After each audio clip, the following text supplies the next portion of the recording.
सब कहते हैं कि ये एल्फ क्वीन एकदम कोल्ड और बेहद खूबसूरत है, लेकिन आज वो अपनी बेटी के साथ गॉब्लिन्स की ब्रीडिंग टूल बन चुकी है। गॉब्लिन्स उसे चाहे जितना भी टॉर्चर करें, उसकी बिल्कुल हिम्मत नहीं होती कि वो थोड़ा भी अपोज करे। यहाँ तक कि जब उसके कबीले के लोगों ने बच्चों को जन्म दे दिया तो उसने ये भी प्रेयर की कि वो मिलकर उनकी केयर कर सके।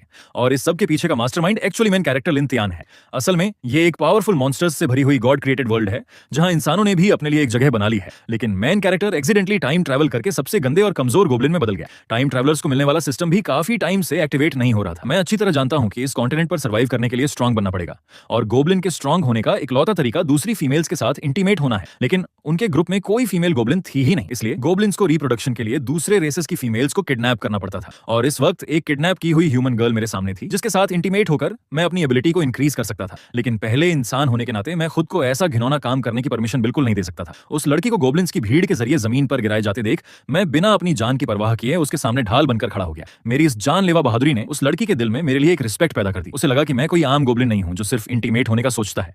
उसने मुझसे कहा कि इंसानों की नाइट्स टीम हमेशा इंसाफ करती है, जब वो लोग यहाँ आएंगे तो सब ठीक हो जाएगा।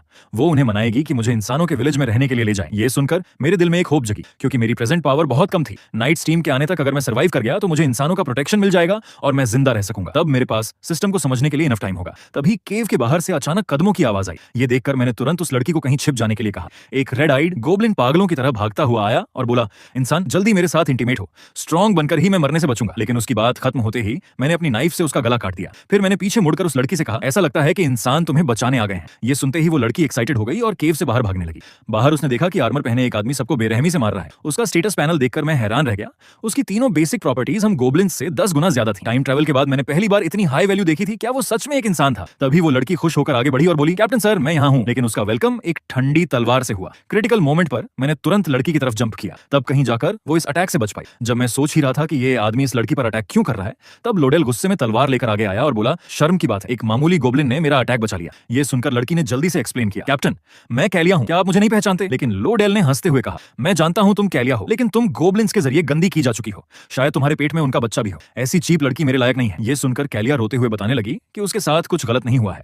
फिर उसने मेरी तरफ इशारा करके कहा कि इस गोब्लिन ने अपनी जान पर खेलकर उसकी रक्षा की है।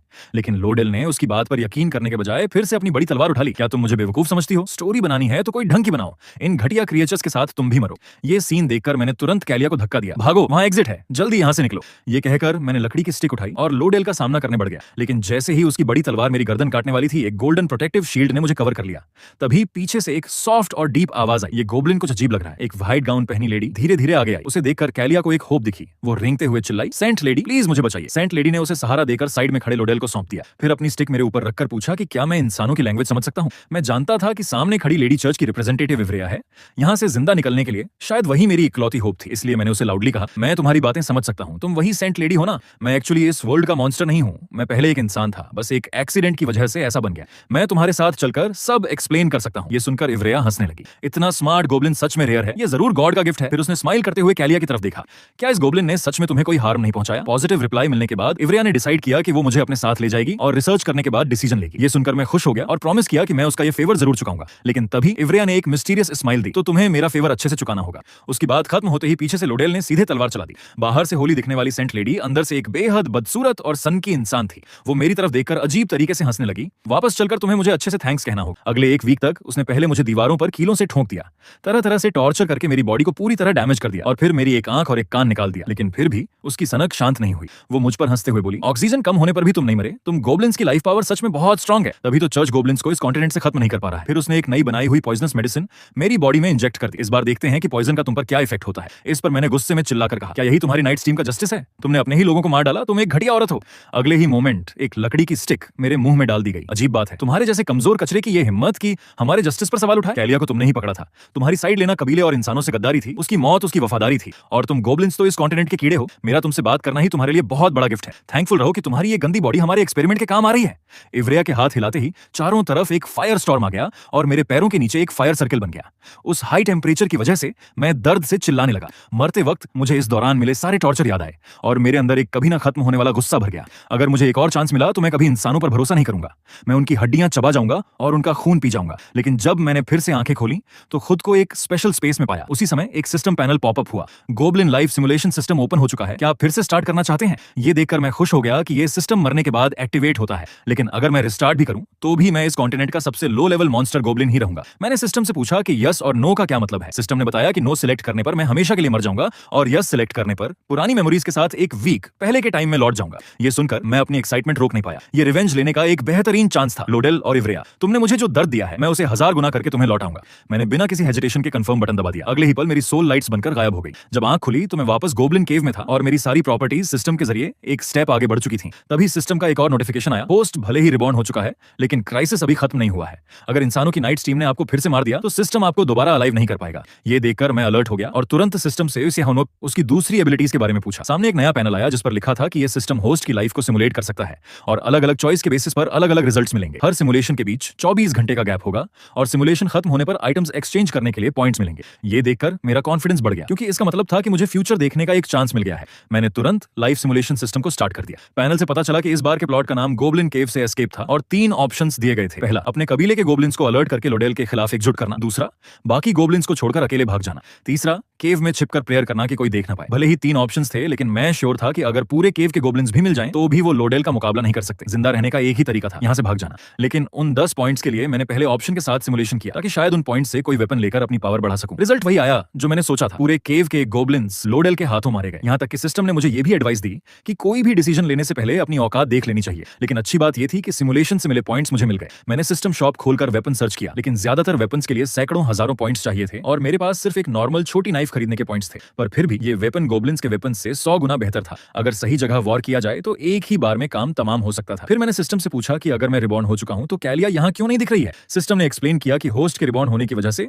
टाइमलाइन के डिटेल्स बदल गए हैं और इस नई टाइमलाइन में कैलिया को गोब्लिन्स ने किडनैप नहीं किया है। वो अपने विलेज में एक हैप्पी लाइफ जी रही है। ये सुनकर मेरी स्माइल और बढ़ गई। अब मेरे ऊपर कोई प्रेशर नहीं था। मैंने तुरंत केव के सबसे नैरो रास्ते से भागने का प्लान शुरू कर दिया। इस बीच केव के बाहर नाइट्स टीम के 2 नाइट्स कंप्लेंट कर रहे थे कि अभी तक कोई गोब्लिन मरने के लिए बाहर क्यों नहीं आया। उन्हें नहीं पता था कि मैं चुपके से उनके पीछे पहुंच चुका था। जब मैंने उनमें से एक को अपने साथी से ये कहते सुना कि गोब्लिन्स के अलावा जो भी ह्यूमन गर्ल्स इस अफरा तफरी में बाहर भागे उन्हें भी मार देना, तो मुझे बहुत गुस्सा आया। ये घटिया टीम मासूम इंसानों को भी नहीं छोड़ रही थी, तो मुझ जैसे गोब्लिन का क्या ही होता। अब उनके साथ आर पार की लड़ाई लड़नी थी। मैंने दिमाग चलाया और अपनी नाक दबाकर एक लड़की की आवाज निकाली, बचाओ, मैं लाइट टाउन की एक लड़की हूं, मुझे गोब्लिन्स ने पकड़ लिया था। ये सुनकर दोनों नाइट्स अलर्ट हो गए। इस बची हुई लड़की को मार देते हैं, कैप्टन लोडेल हमें जरूर रिवॉर्ड देंगे। ये कहकर एक नाइट अपना वेपन छिपाकर केव के गेट की तरफ बढ़ा। जैसे ही उसने आगे आकर कहा कि वो नाइट्स टीम से है और उसे सेफ घर पहुंचाने आया है, वैसे ही एक शार्प कट लगा और मैंने उसे उसकी नानी के पास भेज दिया। आओ इंसानों, गोब्लिन के तौर पर मेरा रिवेंज अब ऑफिशियली शुरू होता है। तभी दूसरा नाइट सिचुएशन जानने के लिए आगे बढ़ा। तुम वहां क्या कर रहे हो, जल्दी करो। इससे पहले कि वो कुछ समझ पाता, मैं उसकी डेड बॉडी के सहारे तेजी से बाहर निकला।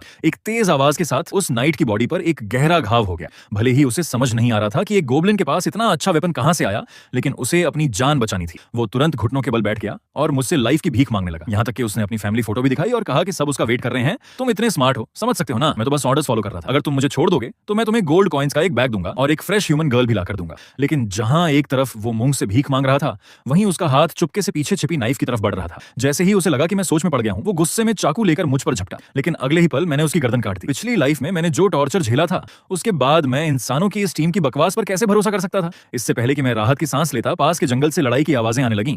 मुझे रियलाइज हुआ कि लोडेल और उसके लोग आ रहे हैं, इसलिए मैंने बिना देर किए एक आदमी के कपड़े उतारे और वहां से निकल गया। इवरिया ने उन बॉडीज को देखकर कहा कि ये दोनों गोब्लिन के हाथों मारे गए हैं और वो शायद कोई म्यूटेंट वैरायटी है। ये सुनकर लोडेल ने गुस्से में डेड बॉडी को लात मारी। एक म्यूटेंट गोब्लिन को भी हैंडल नहीं कर पाए, बिल्कुल बेकार है। लेकिन इवरिया ने अपने होंठों को चाटते हुए कहा, म्यूटेंट गोब्लिन के साथ खेलने में मजा आएगा ना, अगर वो मिला तो मैं उसके साथ अच्छे से खेलूंगी। टाइम जल्दी बीत गया और रात हो गई। 2.5 घंटे तक भागने के बाद आखिरकार मैंने राहत की सांस ली। अगर तुम लोग गोब्लिन से इतनी नफरत करते हो तो मैं गोब्लिन के तरीके से ही तुमसे निपटूंगा। गोब्लिन्स की खासियत होती है इंटीमेट होना और लाइफ फोर्स को एब्जॉर्ब करना, जिससे उनकी प्रॉपर्टीज इंक्रीज होती हैं और वो एक स्ट्रॉन्ग नेक्स्ट जनरेशन तैयार करके अपनी पावर बढ़ाते हैं। इस लाइफ में मैं हर आदमी को सिर्फ मौत की भीख मांगने पर मजबूर कर दूंगा और हर औरत मेरे पैरों के पास होगी। तभी पास की झाड़ियों से सरसराहट की आवाज आई।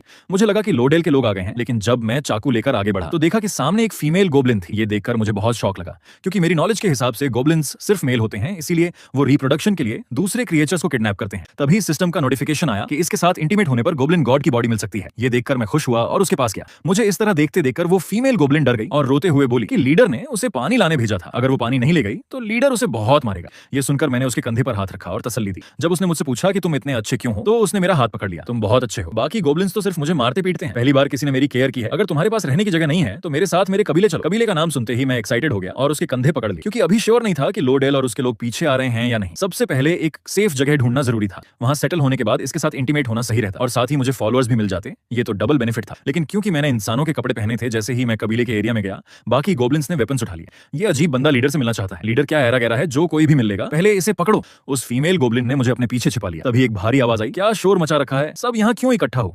हड्डियों की माला पहने एक गोब्लिन बाहर आया। वो उस कबीले का लीडर था, एक 25 लेवल का लार्ज गोब्लिन, जिसका प्रोफेशन प्रीस्ट था और टाइटल ब्रीडिंग मशीन था, जिसके पास जीन एब्जॉर्ब और माइंड कंट्रोल की स्किल्स थी। ये इन्फॉर्मेशन देखकर मेरी आंखें फटी की फटी रह गईं। मुझे उम्मीद नहीं थी कि इस कबीले में इतना हाई लेवल लीडर होगा। लीडर ने फीमेल गोब्लिन की तरफ इशारा करके पूछा, क्या तुम इस बाहरी को लेकर आई हो? हाँ। सुनने के बाद लीडर की आंखें क्रूर हो गईं। बहुत अच्छे, इस अजीब बंदे को मारकर खा जाओ। ऑर्डर मिलते ही गोब्लिन्स एक्साइटेड होकर चिल्लाने लगे और वेपन्स लेकर मुझे घेर लिया। मैंने तुरंत अपनी नाइफ निकाली और कहा, रुको, मैं वेपन्स बना सकता हूँ, मुझे अपने साथ जोड़ लो, मैं तुम्हें और स्ट्रॉन्ग बना दूंगा। ये सुनकर लीडर ने अपने आदमियों को रोका और धीरे धीरे मेरे पास आया। अपनी ब्लैक हेड्स वाली नाक से मुझे सूंघने लगा। तुम्हारी बॉडी से झूठ की स्मेल नहीं आ रही है, बताओ तुम क्या वेपन बना सकते हो। सच में जितना हाई लेवल गोब्लिन होता है वो उतना ही स्मार्ट होता है। उसका बात करने का तरीका इंसानों जैसा था। मैंने अपनी नाइफ दिखाते हुए कहा, अगर आयरन और मिल जाए तो मैं आयरन के वेपन्स बना सकता हूँ। अगर मुझे थोड़ा टाइम मिले तो मैं इस नाइफ से भी बेहतर वेपन्स बना दूंगा। जब कबीले के पास आयरन के वेपन्स होंगे तो हम मॉन्स्टर्स या इंसानों का मुकाबला कर सकेंगे। ये सुनकर बाकी गोब्लिन्स एक्साइटेड होकर चिल्लाने लगे कि अब इंसानों से डरने की जरूरत नहीं है, हम नॉर्थ के एल्फ कबीले पर अटैक करके एल्फ गर्ल्स के साथ इंटीमेट हो सकते हैं। लीडर भी आयरन वेपन्स की इंपॉर्टेंस जानता था। उसने एक अजीब हंसी हंसते हुए कहा, ठीक है, मैं तुम्हें चांस देता हूं। अगर 3 दिन में आयरन ओर ढूंढकर वेपन्स बना दिए तो जान बख्श दूंगा, वरना तुम्हें मार दूंगा। फिर उसने फीमेल गोब्लिन की तरफ उंगली उठाई, और ये भी मरेगी। लीडर इतना कहकर अपने टेंट में चला गया। मैंने फीमेल गोब्लिन को उठाया। वो बूढ़ा सच में बहुत क्रूर था, अपने ही लोगों को नहीं छोड़ता था। अभी मैं उससे सीधे नहीं लड़ सकता था, इसलिए आयरन वेपन्स बनाकर टाइम पास करना ही सही था। लीडर के कहने पर मैं कुछ गोब्लिन्स के साथ आयरन ओर ढूंढने वैली की तरफ निकल गया। एक दिन और एक रात लगातार चलने की वजह से वो कमजोर फीमेल गोब्लिन बहुत थक गई थी और थोड़ा रेस्ट करना चाहती थी, लेकिन गोब्लिन लीडर के एक आदमी ने उसे लात मारकर गिरा दिया। क्या तुम्हारी जिंदगी ज्यादा हो गई है, बदसूरत कहीं की? अगर आयरन ओर नहीं मिला तो सबसे पहले तुझे ही मारूंगा। ये कहकर वो उसे पीटने लगा। ये देखकर मैंने एक पत्थर उठाया और सीधे उस लीडर के आदमी के सिर पर दे मारा। तुम लोगों को यहाँ हेल्प के लिए लाया गया है, लड़ाई के लिए नहीं। आयरन और कैसा दिखता है मैंने बता दिया है। जिंदा रहना है तो आगे जाकर ढूंढो, वरना सब मरोगे।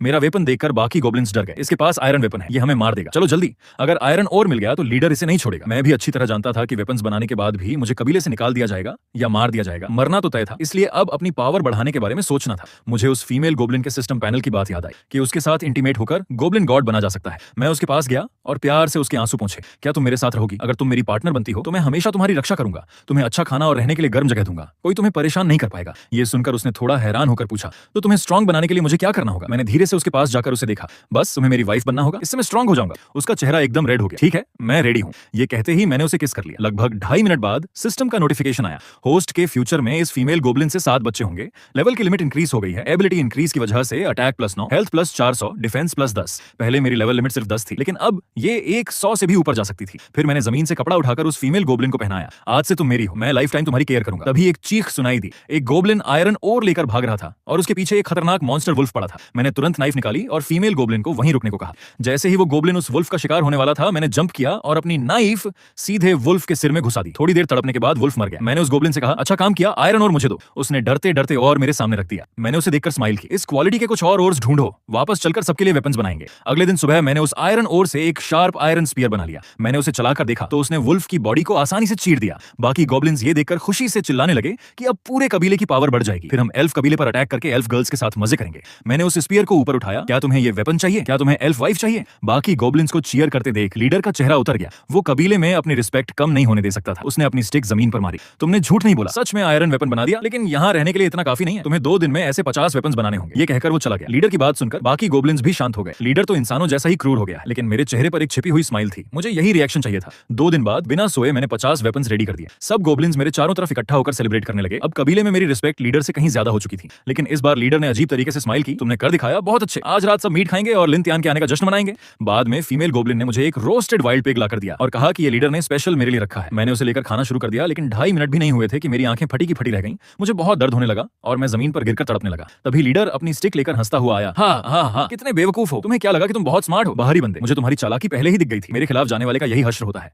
उसने फीमेल गोब्लिन को बालों से पकड़ लिया। तुम्हें इसकी बहुत फिक्र है ना? तो देखो कि इस गद्दार का सिर तुम्हारी ही नाइफ से कैसे कटता है। अब दिखाओ अपनी चालाकी। लीडर ने अपनी शार्प उंगली से उसकी स्किन पर कट लगाया, लेकिन अगले ही पल एक आवाज आई और उसका हाथ कटकर दूर जा गिरा। लीडर ने शौक में मुझे देखा, जो बिल्कुल ठीक खड़ा था। तुम्हें कुछ क्यों नहीं हुआ? मैंने हंसते हुए कहा, बेवकूफ तुम हो। तुम बूढ़े सच में बहुत चालू हो। मुझे पता था कि तुम मुझे मारना चाहते हो, तो मैं अलर्ट क्यों नहीं रहता? मैं तो बस एक्टिंग कर रहा था। लीडर का चेहरा गुस्से से काला हो गया। उसने अपने गले से हड्डियों की माला उतारी और मेरी तरफ फेंकी। मैंने साइड होकर उसे अवॉइड अवॉइड किया और तुरंत उसके पीछे पहुंचकर एक ही झटके में उसका सिर उड़ा दिया। मेरे लिए ये जीत इतनी इजी इसलिए थी क्योंकि फीमेल गोब्लिन के साथ इंटीमेट होने के बाद मेरी प्रॉपर्टीज बहुत बढ़ गई थी और लीडर एक प्रीस्ट क्लास का मॉन्स्टर था जो क्लोज कॉम्बैट और डिफेंस में बहुत कमजोर था। बाकी गोब्लिन्स ये देखकर डर से कांपने लगे। मैंने ठंडी नजरों से उन्हें देखा। अब से मैं तुम्हारा नया लीडर हूं। मैं तुम्हें एल्फ और इंसानों पर अटैक करने ले जाऊंगा। तुम्हें बहुत सारी लड़कियां और खाने के लिए ढेर सारा मीट मिलेगा। ये सुनते ही सब गोब्लिन्स एक्साइटेड होकर चिल्लाने लगे।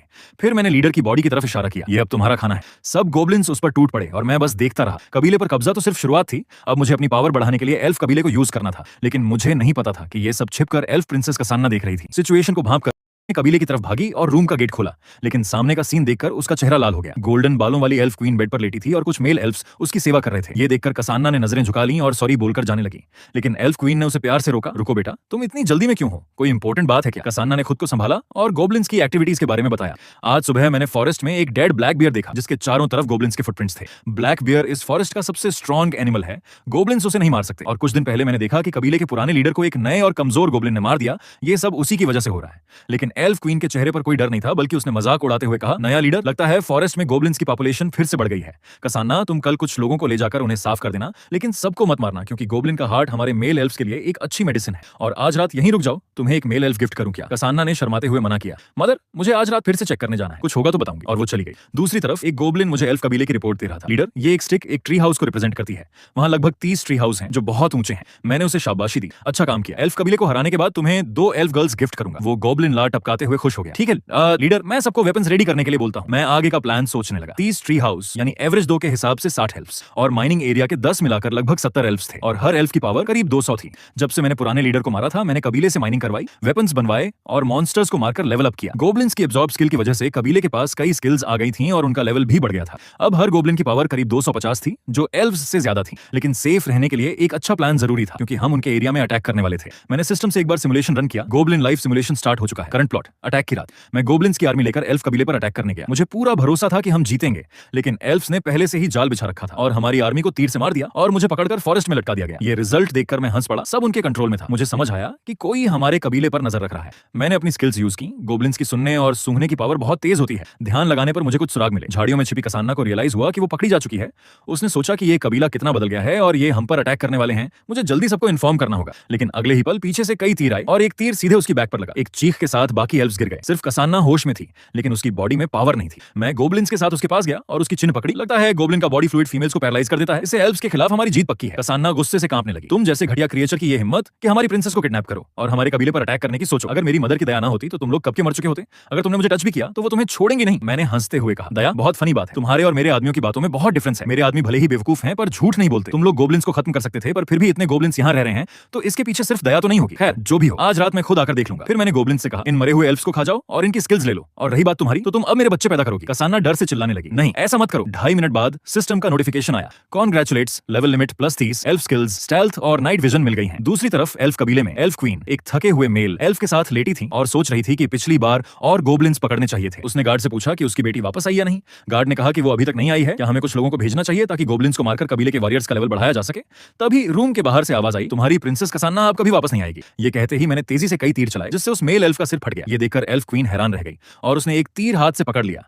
इसी बीच मैं रूम के अंदर आ गया। कसान्ना को मैंने पकड़ लिया है और जल्द ही वो मेरे बच्चे की मां बनेगी, तो अब से हम एक ही फैमिली हुए ना। ये सुनकर एल्फ क्वीन गुस्से में आ गई, कमीने, मैं तुझे मार डालूंगी। उसने तलवार उठाई पर मैंने आसानी से उसे अवॉइड कर दिया। तुम्हारा कबीला चारों तरफ से घिर चुका है, अगर सरेंडर कर दोगी तो मैं तुम्हारे साथ अच्छा बिहेव करूंगा। एल्फ क्वीन फिर से अटैक करने वाली थी कि अचानक वो मेरे पैरों के पास गिर गई। तुमने जो तीर पकड़ा था उस पर गोब्लिन का फ्लूइड था, टच करते ही बॉडी पैरालाइज हो जाती है, इसलिए आराम से बैठो। पर वो फिर भी उठने का ट्राई कर रही थी। मैं उसके सामने बैठ गया और उसका मजाक उड़ाया। अंदर से जो आवाजें आ रही थी वो मैंने सब सुन ली हैं। तुम लोग गोब्लिन्स को सिर्फ एक मेडिसिन समझते हो, पर तुमने कभी नहीं सोचा होगा कि एक दिन गोब्लिन्स तुमसे रिवेंज लेने आएंगे। एल्फ क्वीन को रियलाइज हुआ कि ये वही नया लीडर है जिसके बारे में कसान्ना ने बताया था। बाहर से लड़ाई की आवाजें सुनकर मैंने उसे विंडो के पास खींचा। बकवास बंद करो, चलो एक डील करते हैं। अब गोब्लिन्स की पावर एल्फ से कम नहीं है, तुम्हारे पास अपोज करने का कोई चांस नहीं है। जब तुम स्ट्रांग थे तो तुमने गोब्लिन्स को मारा, अब हम स्ट्रांग हैं तो हम रिवेंज ले रहे हैं। मुझे और स्ट्रांग गोब्लिन वॉरियर्स चाहिए, इसलिए तुम लोग मेरे काम आ सकते हो। काम होने के बाद तुम लोग जिंदा रहोगे या नहीं, ये तुम्हारे बिहेवियर पर डिपेंड करता है। एल्फ क्वीन बिल्कुल ब्लैंक हो गई। उसे यकीन नहीं हो रहा था कि ये सब सच है। अपने लोगों की चीखें सुनकर वो होश में आई और उसने मेरे कपड़े पकड़कर भीख मांगी प्लीज मेरे बच्चों को मत मारो, अगर वो जिंदा रह सकते हैं तो तुम जो कहोगे मैं वो करने को रेडी हूँ। मैं खुद उनके साथ यहाँ रहकर तुम्हारे बच्चे पैदा करूंगी। लिन त्यान द्वारा प्राउड एल्फ क्वीन को जीतने के तुरंत बाद उसने उसकी बेटी के साथ उसे भी एक लोहे के पिंजरे में बंद कर दिया। निहत्थे एल्फ पूरी तरह से गोब्लिन की ब्रीडिंग मशीन बनकर रह गए। दोनों को गले लगकर रोते हुए देखकर मैंने उसे दिलासा दिया, जब तक तुम लोग आराम से डिलीवरी का वेट करोगी मैं तुम्हारे साथ बुरा बर्ताव नहीं करूंगा, लेकिन अगर तुम्हारे मन में कोई चालाकी हुई तो मुझे ब्लेम मत करना, मैं बहुत क्रूर हो जाऊंगा। एल्फ क्वीन का मन तो नहीं था, लेकिन वो सिर्फ चुपचाप एग्री हो सकती थी। इसके तुरंत बाद उसने पिंजरे पर झुककर एक रिक्वेस्ट की, वो सब मेरे बच्चे हैं, क्या मैं खुद उनकी केयर कर सकती हूँ? ये सुनकर मैंने अपने पीछे उन छोटे एल्फ्स को देखा जो इस समय गोब यूए के साथ हैप्पीली खेल रहे थे। थोड़ा सोचने के बाद मैंने उसकी रिक्वेस्ट मान ली। आखिरकार जब ये एल्फ बड़े होंगे तो ये ट्राइब के लिए एक बड़ा सपोर्ट बन सकते हैं। इसके बाद मैंने सिस्टम को ओपन करके एल्फ क्वीन के साथ कॉम्बिनेशन के बाद के नंबर्स को चेक किया। पैनल शो कर रहा था कि मेरी एबिलिटी मैक्सिमम लेवल तक अनलॉक हो चुकी है और रिसेंटली मिले सभी नंबर्स सीधे एट्रीब्यूट वैल्यूज में कन्वर्ट हो जाएंगे। इसने मुझे समझा दिया कि फ्यूचर में मुझे बस स्ट्रॉन्ग लोगों के साथ कंबाइन करके बच्चे पैदा करते जाना है, जिससे मेरी पावर इनफाइनाइटली बढ़ सके। और प्रेजेंट में मेरी पावर लॉडेल को कुचलने के लिए काफी थी, इसलिए मैंने डिसाइड किया कि इन एल्फ्स की डिलीवरी कंप्लीट होने के बाद मैं उससे मिलने का कोई चांस ढूंढूंगा। टाइम बहुत जल्दी बीत गया और आधा महीना हो गया। गोब्लिन ट्राइब से एक के बाद एक बच्चों के रोने की आवाजें आने लगी, लेकिन जब उसने अपने बच्चे का ऐसा चेहरा देखा तो फीमेल एल्फ डर के मारे तुरंत पीछे हटने लगी। क्या ये मेरा बच्चा है? कितना गंदा और डरावना है। मैंने इस पर ध्यान नहीं दिया, बल्कि सिर घुमाकर गोब यूए से पूछा, अभी कितने न्यूबॉर्न बेबीज हैं? गोब यूए बस जवाब देने ही वाला था कि तभी पास से एक चीख सुनाई दी और ये आवाज उस एल्फ प्रिंसेस की थी जो डिलीवरी के पेन में फंसी हुई थी। मुझे आता देख एल्फ क्वीन ने तुरंत मिन्नतें की, प्लीज उसे बचा लो, ये उसकी पहली डिलीवरी है, ऐसा लग रहा है वो नहीं बचेगी। ये सुनकर मैंने तुरंत गोब कुआंग को उसके पैर फैलाने का ऑर्डर दिया। मेरे इस जाने पहचाने एक्शन को देखकर एल्फ क्वीन बहुत सरप्राइज थी, लेकिन कसांद्र पूरी तरह से रजिस्ट कर रही थी और लगातार चिल्ला रही थी कि मैं उसके पास ना हूं। ये सिचुएशन देखकर मैंने भी सीरियस फेस के साथ उसे चुप रहने को कहा। तुम्हें पता होना चाहिए कि तुम्हारे पेट में भी मेरा ही बच्चा है। इसके थोड़ी देर बाद मेरी हेल्प से 3 छोटे गोब्लिन सक्सेसफुली पैदा हो गए। गोब यूए ने बड़े रिस्पेक्ट के साथ मेरी तरफ देखा, तुमने उसे बचा लिया। और तभी पीछे से एक और हेल्प के लिए आवाज आई। देखा कि 2 गोब्लिन ने एक एल्फ को जमीन पर दबा रखा था और एक दूसरे से पहले कंबाइन होने की होड़ में थे, लेकिन अगले ही सेकंड एक शार्प लाइट चमकी और जो गोब्लिन चिल्ला रहा था कि पहले मैं करूंगा, वो तुरंत वहीं ढेर हो गया। मैंने कहा था कि उनके पूरी तरह रिकवर होने तक वेट करना है, तभी ब्रीडिंग होगी। जो भी मेरे ऑर्डर के अगेंस्ट जाएगा वो मरेगा। अब से हर एल्फ को नॉर्मल से डबल पानी दिया जाएगा। एल्फ क्वीन ने ये सीन देखा तो उसकी आंखों का एक्सप्रेशन भी सॉफ्ट हो गया। तुम सच में बाकी गोब्लिन से अलग लगते हो। टाइम बहुत जल्दी बीत गया और रात हो गई। इस समय गोब्लिन ट्राइब एक स्टेबल पीरियड में आ चुका था और उसने एल्फ रेस के साथ मिलकर नॉर्मल से ज्यादा स्ट्रॉन्ग एट्रीब्यूट्स वाले गोब्लिन पैदा किए थे। इसलिए मैंने लॉडेल से बदला लेने की प्लानिंग शुरू कर दी, लेकिन किसी भी एक्सीडेंट से बचने के लिए मैंने केयरफुली लाइफ सिमुलेशन सिस्टम को ऑन किया। पर रिजल्ट ने शो किया कि जब मैं सक्सेसफुल होने ही वाला था तब लॉडेल के मास्टर स्वॉर्ड सेंट अचानक आ गए। उन्होंने न सिर्फ लॉडेल को बचाया बल्कि मुझे भी एक तलवार से मार डाला। सिस्टम ने वार्मली हिंट दिया कि पावरफुल स्वॉर्ड सेंट के सामने भागने का कोई चांस नहीं है। ये देखकर मैं बिल्कुल शॉक रह गया। समझ नहीं आ रहा था कि इस लेवल के वॉरियर लाइट टाउन जैसी छोटी जगह पर कैसे आ सकते हैं। और इससे भी इंपॉर्टेंट बात यह थी कि एक बार लॉडेल यहां से चला गया तो उससे बदला लेना और भी मुश्किल हो जाएगा। इसलिए अब मेरे पास टाइम बहुत कम था। जब मैं सोच रहा था कि इसे कैसे सॉल्व करूं, तभी मेरी नजर फ्रूट्स लेकर आ रहे गोब यूए पर पड़ी। तुरंत मेरे माइंड में एक आइडिया आया, इसलिए मैं आगे बढ़ा और बोला, गोब यूए, इन दिनों मैं इंसानों की टेरिटरी में जा रहा हूं, ट्राइब के मैटर्स तुम संभालना। एल्फ क्वीन ये सुनकर तुरंत पैनिक हो गई। क्या तुम पागल हो गए हो? अगर इंसानों ने तुम्हें देख लिया तो वो तुम्हें घेर कर मार डालेंगे। लेकिन मैंने कहा कि मेरा इंसानों से बदला है और वो बदला मुझे लेना ही होगा। इस बात ने एल्फ क्वीन को और ज्यादा वरीड कर दिया। फिर भी तुम ऐसे ही नहीं जा सकते। क्यों ना मैं तुम्हारी बॉडी पर एक स्टील स्किल यूज कर दूं जिससे तुम्हें इंसान ना देख पाए। अपना पर्पस पूरा होते देख मेरे होठों पर एक स्माइल आ गई। मुझे तुम्हारी इसी बात का वेट था। जब एल्फ क्वीन मैजिक कर रही थी तब मैं उसे टीच करने से खुद को रोक नहीं पाया। सोचा नहीं था कि तुम मेरी सेफ्टी की इतनी परवाह करोगी। ये तो बहुत रेयर है। ये सुनकर एल्फ क्वीन का चेहरा शर्म से लाल हो गया। मैं बस इसलिए डर रही हूं कि अगर तुम मर गए तो वो गोब्लिन हमारे साथ और भी क्रूर हो जाएंगे। वैसे भी मेरे बच्चे यहाँ हैं। तुम सेफ वापस आओगे तभी हमारा फ्यूचर सिक्योर रहेगा। जाने के टाइम गोब यूए ने आखिरकार हिम्मत जुटाकर मेरी तरफ चिल्लाया, मैं पक्का ट्राइब का ध्यान रखूंगा। तुम्हारे वापस आने पर साथ मिलकर बच्चे पैदा करेंगे। इस तरह फिर से इंसानों के विलेज की तरफ निकल पड़ा। पूरी रात ट्रेवल करने के बाद मैं आखिरकार लाइट टाउन पहुंच गया जहां पिछली लाइफ में मेरी डेथ हुई थी। पर मैंने देखा कि टाउन में अचानक बहुत सी पेट्रोलिंग टीम्स सिक्योरिटी मेंटेन कर रही थी, जिससे मुझे डाउट हुआ कि क्या स्वॉर्ड सेंट आ चुकी है। लेकिन आधा दिन इन्फॉर्मेशन कलेक्ट करने के बाद भी मुझे सेंट से रिलेटेड कोई न्यूज नहीं मिली। तभी स्क्वायर पर लगे नोटिस बोर्ड ने मेरा ध्यान खींचा। पास जाकर देखा तो वो लाइट टाउन एडवेंचरर टीम की रैंकिंग थी और नंबर 1 पर कोई और नहीं बल्कि लॉडेल की ब्लेड हीरो टीम थी। इससे मेरे दिल में थोड़ी कड़वाहट आ गई। ऐसा लगता है इस बंदे की पावर और बढ़ गई है। मुझे जल्दी से और क्लूज ढूंढने होंगे वरना बदले का प्लान फेल हो जाएगा। तभी पास के पब से एक आवाज आई, आज मेरी तरफ से ट्रीट है, सब लोग पेट भरकर एंजॉय करो। ये सुनते ही मैं तुरंत रुक गया क्योंकि मैंने उस आवाज के ऑनर को पहचान लिया था। वो वही लॉडेल था जिसे मैं ढूंढ रहा था। मैं बिना सोचे तुरंत मुड़कर अंदर चला गया। उस समय पब के अंदर हीरो टीम के मेंबर्स अपने अचीवमेंट शो ऑफ कर रहे थे, लेकिन पास खड़े एक आदमी ने उनका मजाक उड़ाया। एक छोटे से 4 हैंडेड डेमन को लेकर शो ऑन ऑफ कर रहे हो, कितना फनी है। इस बात ने टीम मेंबर को गुस्से से भर दिया। तुम बोशी टीम वालों का इससे क्या लेना देना, हिम्मत है तो फाइट करो। जब सिचुएशन आउट ऑफ कंट्रोल होने वाली थी तो पब के ऑनर ने तुरंत आगे आकर उन्हें रोका। रिसेंटली ड्रैगन आइलैंड के एविल ड्रैगन्स के ब्रीडिंग का टाइम है। वो अक्सर चरवाहों के कैटल को उठा ले जाते हैं और इंसानों को भी खा जाते हैं। अगर तुम में हिम्मत है तो ड्रैगन को मारो, यहाँ बेकार में मत लड़ो। अगर एविल ड्रैगन ने लाइट टाउन पर अटैक किया और कैपिटल ने टाइम पर सपोर्ट नहीं भेजा तो सिर्फ तुम एडवेंचरर्स के भरोसे इसे रोकना पॉसिबल नहीं होगा। इस बात ने पूरे पब को शांत कर दिया, सबके चेहरों पर टेंशन दिखने लगी। लेकिन लॉर्ड एल बिल्कुल कॉन्फिडेंट था, सिर्फ कुछ ड्रैगन्स ही तो हैं, डरने की क्या बात है, मेरी मास्टर स्वॉर्डसेंट बहुत जल्दी आने वाली है, तब हम सब मिलकर किंगडम की आर्मी के बिना ही इसे सॉल्व कर देंगे। और जब ये काम पूरा हो जाएगा तो हमारी हीरो टीम भी सेंट के साथ कैपिटल वापस चली जाएगी। ये सुनते ही सब लोग फिर से एक्साइटेड हो गए। जब स्वॉर्डसेंट हमारे साथ हैं तो हमें किस बात का डर है। अगर इस बार सच में सक्सेस मिली तो लॉर्ड एल तुम हमारे लाइट टाउन के बड़े हीरो बन जाओगे। इन तारीफों को सुनकर लॉर्ड एल भी बहुत प्राउड फील कर रहा था। आज मेरी तरफ से ट्रीट है, इसे स्वॉर्डसेंट के आने और ड्रैगन हंटिंग की सक्सेस का एडवांस सेलिब्रेशन समझो। ये देखकर कि न्यूज ऑलमोस्ट मिल चुकी है, मैं उठ गया और वापस जाकर अच्छे से प्रिपेयर करने का सोचने लगा। आखिरकार ये एविल ड्रैगन का अटैक एक बहुत अच्छा चांस था। पर जैसे ही मैं गेट के पास पहुंचा लॉर्ड एल ने मुझे रोक लिया। क्या भाई रुककर कुछ ड्रिंक्स नहीं लोगे? ये सुनकर मैंने एक एविली स्माइल दी। इस बार की जरूरत नहीं है, फ्यूचर में बहुत चांस मिलेंगे। 2.5 दिन बाद स्वॉर्डसेंट वादे के मुताबिक लाइट टाउन आ गई और लॉर्ड एल ने तुरंत जाकर उन्हें सिचुएशन रिपोर्ट की। मास्टर, इन दिनों एविल ड्रैगन के आसपास घूमने की डिस्टेंस और क्लोज होती जा रही है, अब कोई बाहर जाने की हिम्मत नहीं कर रहा है। एस्टिमेट है कि वो बहुत जल्दी लाइट टाउन पर अटैक करेगा। ये सुनकर स्वॉर्डसेंट उठ खड़ी हुई और पूछा, जो चीजें मैंने तुम्हें पहले कही थी क्या वो सब ठीक से हो गई? ऐसा ना हो कि एंड टाइम पर सब बेकार साबित हो और मेरी नाक कट जाए। लॉर्ड एल से पॉजिटिव रिस्पांस मिलने के बाद वो सीधे बाहर चली गई, पर देखा कि चर्च के बाहर पहले से ही लोगों की भारी भीड़ लगी हुई थी। स्वॉर्डसेंट का फेस कोल्ड हो गया। ये एक स्पेशल पीरियड है, तुम लोग यहाँ क्या कर रहे हो? जल्दी से इन सबको यहाँ से हटाओ। और जैसे ही उनकी बात खत्म हुई आसमान में एक ड्रैगन की दहाड़ गूंजी और पलक झपकते ही उसने भीड़ से एक अनल की पर्सन को उठा लिया। ये देखकर सब लोग अपनी जान बचाने के लिए भागने लगे और स्वॉर्डसेंट ने भी तुरंत पहचान लिया कि ये एक स्काउट ड्रैगन है। इसका आना पक्का एविल ड्रैगन ग्रुप को अट्रैक्ट करेगा। इसी बीच एक गोब्लिन भागते हुए मेरे पास आया और रिपोर्ट की, बॉस बॉस एविल ड्रैगन आ गया है। अभी चेक किया तो सिटी वॉल पर बहुत सारे सोल्जर्स हैं, अब हमें क्या करना चाहिए? सुनकर मैं तुरंत हिल टॉप पर गया और एक एविली स्माइल के साथ देखा। टाइम ऑलमोस्ट हो चुका है, अब हम यहाँ आराम से ड्रामा देखेंगे। इसलिए उन्होंने तुरंत लॉर्ड एल को लोगों को इवैक्यूएट करने का ऑर्डर दिया और वो खुद अकेले सिटी वॉल पर आ गई सोल्जर्स को यह सिखाने के लिए कि ड्रैगन हंटिंग क्रॉसबो का यूज कैसे करना है। और इस समय दूर आसमान से बहुत सारे एविल ड्रैगन्स तेजी से लाइट टाउन की तरफ उड़कर आ रहे थे। सोल्जर्स ने यह देखते ही सिटी वॉल से ड्रैगन हंटिंग क्रॉसबो फायर किया। वो एरो इतनी तेजी से छूटा कि उसने 100 मीटर दूर के ड्रैगन को आर पार कर दिया। ये देखकर लॉर्ड एल और इफ्रेया की आंखें फटी की फटी रह गईं। ऑब्वियसली उन्होंने नहीं सोचा था कि ये क्रॉसबो इतना पावरफुल होगा। जैसे जैसे आसमान से और ज्यादा ड्रैगन्स गिरने लगे सिटी वॉल के सोल्जर्स का कॉन्फिडेंस बहुत बढ़ गया। उन्हें लगा कि सामने वाली ड्रैगन आर्मी बस इतनी ही है। पर अगले ही मोमेंट बादलों के बीच से बिजली कड़कने की आवाज के साथ एक कान फोड़ देने वाली दहाड़ आई। गॉड्स हैंड अमेथिस्ट ड्रैगन खुद वहां आ गया। जब सबने फिर से क्रॉसबो से अटैक करने का सोचा तो अमेथिस्ट ड्रैगन की आंखों में एक कोल्ड लाइट चमकी और उसने तुरंत सांस ली। एक बहुत ही हॉट ड्रैगन ब्रेथ सीधे सिटी वॉल की तरफ आई। ये सिचुएशन देखकर सोल्जर्स सिर्फ यहां वहां भाग सकते थे क्योंकि उनकी एबिलिटी इसे रोकने के लिए काफी नहीं थी। इस क्रिटिकल मोमेंट पर स्वॉर्डसेंट ने अपनी तलवार जमीन में गाड़ दी। अमेथिस्ट ड्रैगन को मैं हैंडल करूंगी, बाकी लोग सिटी की प्रोटेक्शन जारी रखें। मैंने भी एक गहरी सांस ली क्योंकि अमेथिस्ट ड्रैगन के एट्रीब्यूट्स भले ही एबनॉर्मल थे पर वो मेरी एक्सपेक्टेशन के अंदर ही थे। लेकिन वो स्वॉर्डसेंट तो ड्रैगन से भी एक लेवल ऊपर थी। ऐसा लगता है वो एक रियल मॉन्स्टर है। अच्छा हुआ कि मेरा उससे सामना नहीं हुआ, वरना बड़ी प्रॉब्लम हो जाती। इस समय आसमान की फाइट बिल्कुल पीक पर पहुंच चुकी थी। भले ही ड्रैगन की पावर सेंट से थोड़ी कम थी पर उसकी हेल्थ बहुत ज्यादा थी। स्वॉर्डसेंट शॉर्ट टाइम में ड्रैगन को खत्म नहीं कर सकती थी। तभी ड्रैगन अचानक सेंट को सिटी से बाहर ले जाने लगा। मेरी आंखों में तुरंत एक रेड लाइट चमकी और मुझे रियलाइज हुआ कि जिस बेस्ट चांस का मैं वेट कर रहा था वो आखिरकार आ गया है। इसलिए मैंने तुरंत अपने सबो नर्डिनेट्स को प्लान के मुताबिक काम करने का ऑर्डर दिया।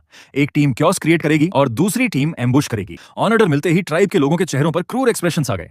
उनकी खून जैसी लाल आंखें अंधेरे में और भी अजीब लग रही थीं। इसी बीच टाउन के अंदर लॉर्ड एल ड्रैगन की डेड बॉडी को देखकर हंस पड़ा। जानवर तो जानवर ही होते हैं, आज से मैं भी एक ड्रैगन स्लेयर हीरो हूं। पर जैसे ही उसकी बात खत्म हुई पीछे से एक रेसिडेंट डर के मारे भागता हुआ आया, बचाओ गोब्लिन इन्वेड कर रहे हैं। ये सुनकर आसपास के वॉरियर्स को यकीन नहीं हुआ क्योंकि उनकी नजरों में गोब्लिन चाहे जितने भी बेवकूफ हों उनकी यहां आने की हिम्मत कभी नहीं हो सकती। लेकिन तभी दूर से आती चीखों ने उनके चेहरे पर तमाचा मार दिया। लॉर्ड एल गुस्से के मारे अपने दांत पीसने लगा, इसलिए उसने बाकी मेंबर्स को ड्रैगन से लड़ने को कहा और खुद इफ्रेया को लेकर गोब्लिन की तरफ भागा। इस समय वो दोनों गुस्से में पूरी तरह अंधे हो चुके थे और उन्हें जरा भी रियलाइज नहीं हुआ कि वो गोब्लिन के ट्रैप में फंस चुके हैं। जैसे ही गोब्लिन कैप्टन ने ऑर्डर दिया एक रेड लाइट अचानक चमकी और अगले ही पल लॉर्ड एल का एंकल कट गया और वो जमीन पर गिर पड़ा, जबकि इफ्रेया को एक नेट में कैप्चर कर लिया गया। अपने कैप्टन और सेंट को गोब्लिन द्वारा पकड़े जाते देख पास के मेंबर्स तुरंत उन्हें रेस्क्यू करने के लिए भागे। पर जब वो दोनों फाइट कर रहे थे मैं चुपके से उनके पीछे आ गया। इस सिचुएशन को नोटिस करके लॉर्ड एल जोर से चिल्लाया, पीछे देखो। पर तब तक बहुत देर हो चुकी थी। उन दोनों को मैंने तुरंत सूरज के पास भेज दिया। ये देखकर इफ्रेया की आंखों का एक्सप्रेशन ब्लर होने लगा और उसके मन में रेजिस्ट करने की कोई फीलिंग नहीं बची और मैं धीरे से उनके सामने आया। सोचा नहीं था कि तुम्हें पकड़ना इतना ईजी होगा, मुझे लगा था थोड़ा और एफर्ट लगाना पड़ेगा। ये सुनकर लॉर्ड एल पागलों की तरह चिल्लाया,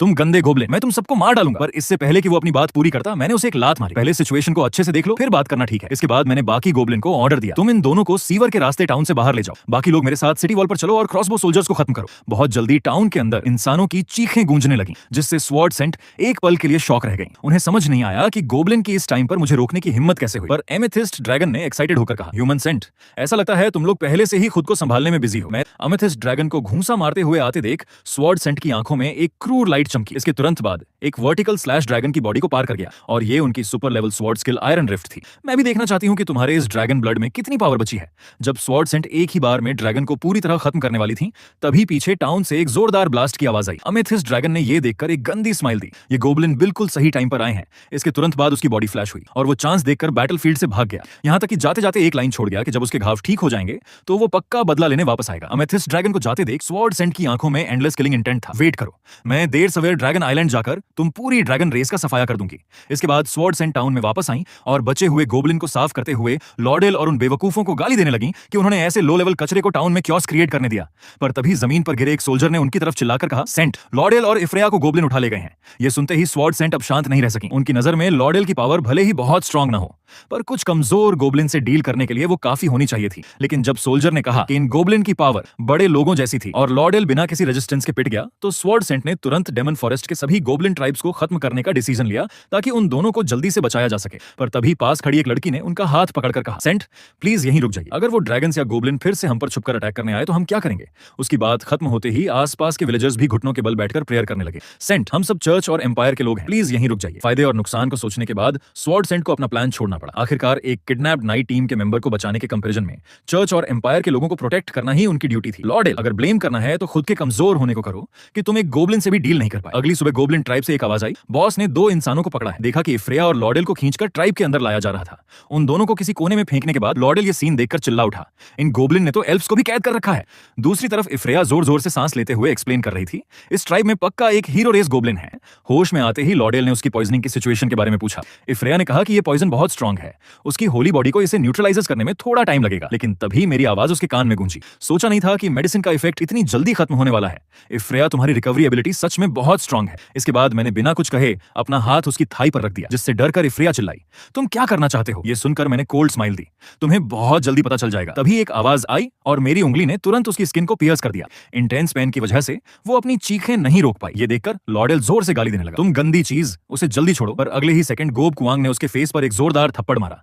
बॉस पर चिल्लाने की हिम्मत मत करो। भले ही वो थप्पड़ खाकर जमीन पर गिर गया था, फिर भी उसने धमकी देते हुए कहा कि उसकी मास्टर ह्यूमन स्वॉर्ड गॉड है। जब उसकी मास्टर आएंगी तो इस ट्राइब का एक भी गोब्लिन नहीं बचेगा। मैंने ये सुनकर एक एवली स्माइल दी। तुम्हारी मास्टर स्वॉर्ड सेंट भी मेरी ही हंटिंग लिस्ट में है, बस अभी सही टाइम नहीं आया है और मैंने पहले ही लोगों से कहकर सारे ट्रैक छुपा दिए हैं। उनका यहां पहुंचना इंपॉसिबल है। लेकिन सेफ्टी के लिए मैंने गोब कुआंग को टीम लेकर फॉरेस्ट में मॉन्स्टर्स का हंट करने जाने को कहा। आखिरकार इस बार इतना बड़ा एक्शन हुआ है, इंसानी रेस पक्का चुप नहीं बैठेगी। उनके आने से पहले हमें अपना इवोल्यूशन कंप्लीट करना होगा। इसके बाद मैंने सीधे लॉर्डेल के ऊपर पैर रख दिया और उससे मेरे क्वेश्चंस का सही से जवाब देने को कहा, वरना उसकी बॉडी का कोई ना कोई पार्ट कम होना पक्का था। जब मैंने पूछा कि क्या उनकी नाइट टीम के लोग सीक्रेटली गोब्लिन को कैद करके टॉर्चर करना पसंद करते हैं, तो लॉर्डेल ने अनजाने में रिप्लाई किया, तुम क्या बकवास कर रहे हो? पर जैसे ही उसकी बात खत्म हुई, उसके कान के पास एक शार्प लाइट गिरी। अगले ही पल लॉर्डेल जमीन पर तड़पने लगा, लेकिन जल्द ही उसने पेन बर्दाश्त करते हुए रिस्पॉन्ड किया, हमने जो कुछ भी किया वो इंसानी रेस को प्रोटेक्ट करने के लिए किया। तुम जैसे गंदे मॉन्स्टर्स को खत्म करना हमारी ड्यूटी है। इस पर मैंने कोल्ड स्माइल दी। इंसानी रेस के लिए? मुझे लगता है ये सब बस तुम्हारी हीरो टीम का स्टेटस बढ़ाने के लिए था। रास्ते में आने वाले इंसानों को मॉन्स्टर्स के साथ मारना जिंदा बचाने से कहीं ज्यादा इजी है। खुद को सही बताने वाले तुम्हारे हाथों पर मिशन कंप्लीट करने के लिए कितने इंसानों का खून है। ये सुनकर लॉर्डेल और इफ्रेया दोनों के चेहरों पर डर साफ दिख रहा था। वो समझ नहीं पा रहे थे कि सामने खड़ा ये गोब्लिन उनके सीक्रेट्स के बारे में कैसे जानता है। और मैंने फिर से कहा, जब तुम लोग मुझे एक एविल मॉन्स्टर समझते ही हो तो मुझे भी कोई शरीफ बनने की जरूरत नहीं है। इसलिए इफ्रेया, तुमसे ही हमारे बदले की शुरुआत होगी। वाइल्ड अटैक झेल रही इफ्रेया को लगातार हेल्प के लिए चिल्लाते देख लॉर्डेल पूरी तरह ब्रेकडाउन हो गया और गुस्से में दहाड़ा, तुम जानवरों रुक जाओ। आखिरकार 2.5 मिनट बाद मैंने फिर से इफ्रेया को उठाया और कहा, अब लॉर्डेल को तुम्हारी परफॉर्मेंस अच्छे से एंजॉय करने दो, तुम्हें बस टिके रहना है। इसके बाद लॉर्डेल की डर से भरी नजरों के सामने मैंने इफ्रेया को जमीन पर फेंक दिया। तुरंत ही लालची गोब्लिन का एक ग्रुप इफ्रेया की तरफ लपका, पूरी तरह टूट। पूरी रात गोब्लिन के कंटिन्यूअस अटैक्स के बाद इफ्रेया के चेहरे का पुराना ग्लो गायब हो चुका था। वो एक जिंदा लाश की तरह जमीन पर बैठी थी।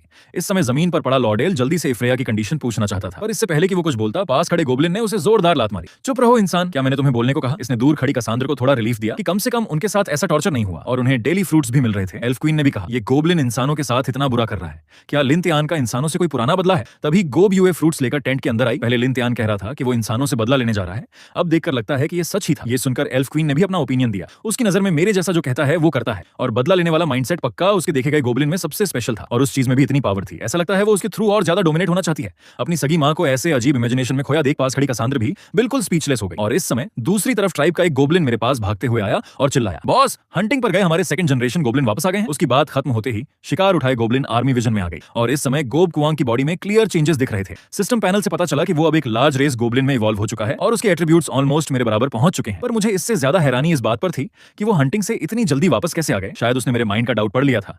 गोब कुआंग ने एक्सप्लेन किया कि हमारे आसपास के मॉन्स्टर्स ऑलमोस्ट खत्म हो चुके हैं, इसलिए हमें फॉरेस्ट के वेस्ट में जाना पड़ा। पर वहां हमने कई लार्ज रेस गोब्लिन को गोब्लिन ट्राइब्स का कत्लेआम करते देखा, इसलिए पहले बॉस को रिपोर्ट करने वापस आना पड़ा। ये सुनकर मैंने तुरंत पूछा कि वो large race goblin west forest के किस ट्राइब से बिलोंग करते हैं।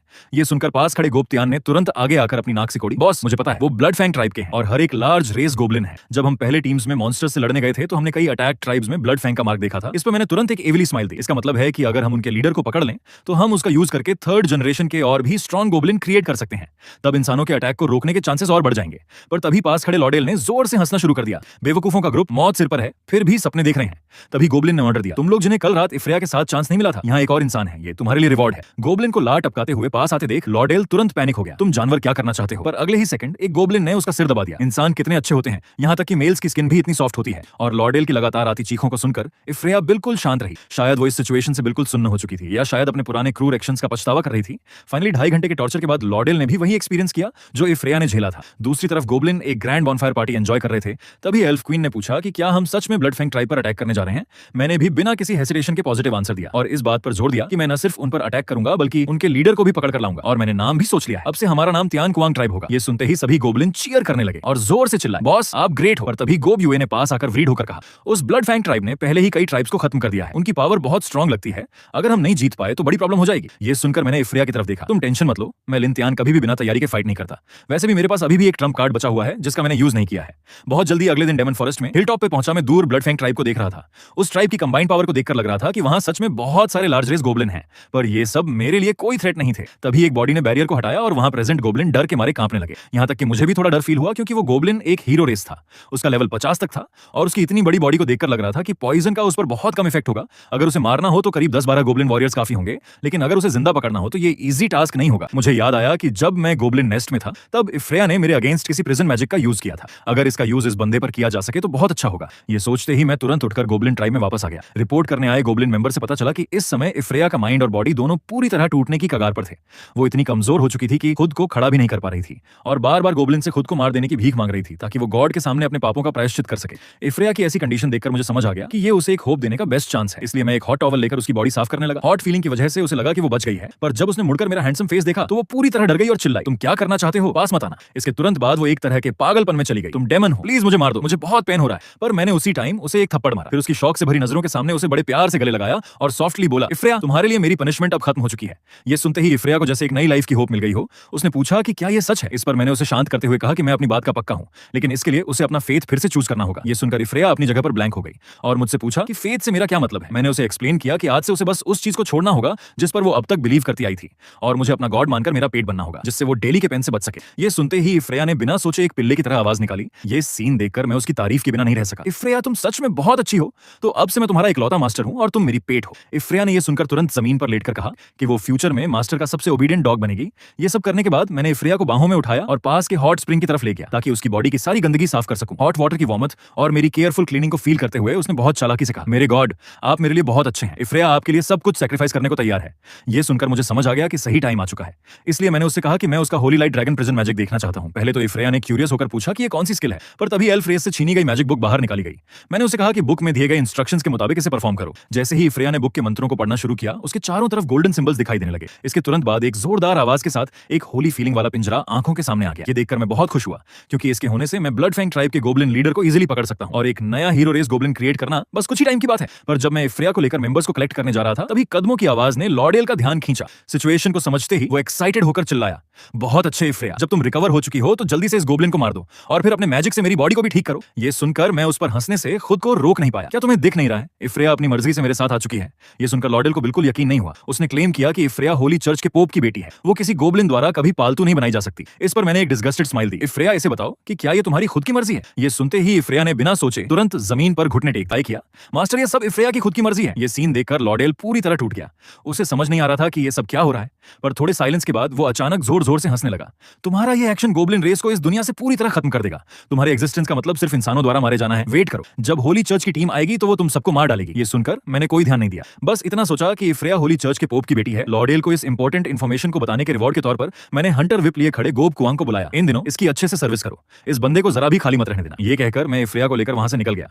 अब असली काम का टाइम था, चलो ब्लड फैंग ट्राइब को कैप्चर करते हैं। निकल पड़े। मैं आखिरकार ब्लड फैंग ट्राइब के लीडर को जिंदा पकड़ने के लिए निकल पड़ा। इसके लिए मैंने सेंटिफ्रेया को अपना पेट भी बना लिया था, क्योंकि उसका holy light dragon prison magic ही इस मिशन का मेरा सबसे बड़ा वेपन था। और इसी बीच ब्लड फैंग ट्राइब के अंदर रेड हेयर्ड गोब्लिन रिपोर्ट कर रहा था कि आर्मी पूरी तरह कलेक्ट हो चुकी है। इस पर ब्लड फैंग लीडर ने अपने हाथ उठाकर जोर से कहा, आज हम साउथ के गोब्लिन ट्राइब को खत्म करने जाएंगे और उनके ट्राइब की कैद की गई सभी एल्फ्स को छीनकर उनके साथ फुल एंजॉय करेंगे। ये बात सुनते ही वहां प्रेजेंट गोब्लिन बहुत एक्साइटेड हो गए। बॉस आप ग्रेट हो। तभी एक लार्ज रेस गोब्लिन अचानक पास आया। बॉस एक गोब्लिन ट्राइब के अंदर आया है और आपसे मिलना चाहता है। उसकी बात खत्म होते ही मेरा चेहरा ब्लड फैंग लीडर की नजरों के सामने आ गया और बिना उसके किसी रिएक्शन का वेट किए मैंने हंसते हुए अपनी हैट हटाई और अपना पर्पस बताया। ब्लड फैंग लीडर, मुझे पता है कि तुम इंसानी इंटेलिजेंस वाले एक हीरो रेस गोब्लिन हो, इसलिए मैं इस बार तुमसे बात करने आया हूं। ये सुनकर ब्लड फैंग लीडर एक पल के लिए शॉक रह गया और उसने अनजाने में पूछा कि क्या मैं कोई म्यूटेंट रेस गोब्लिन हूं। और मैं बड़े आराम से उसकी तरफ बढ़ता रहा और एक्सप्लेन किया कि मैं नॉर्मल गोब्लिन से बस थोड़ा सा ज्यादा स्मार्ट हूं।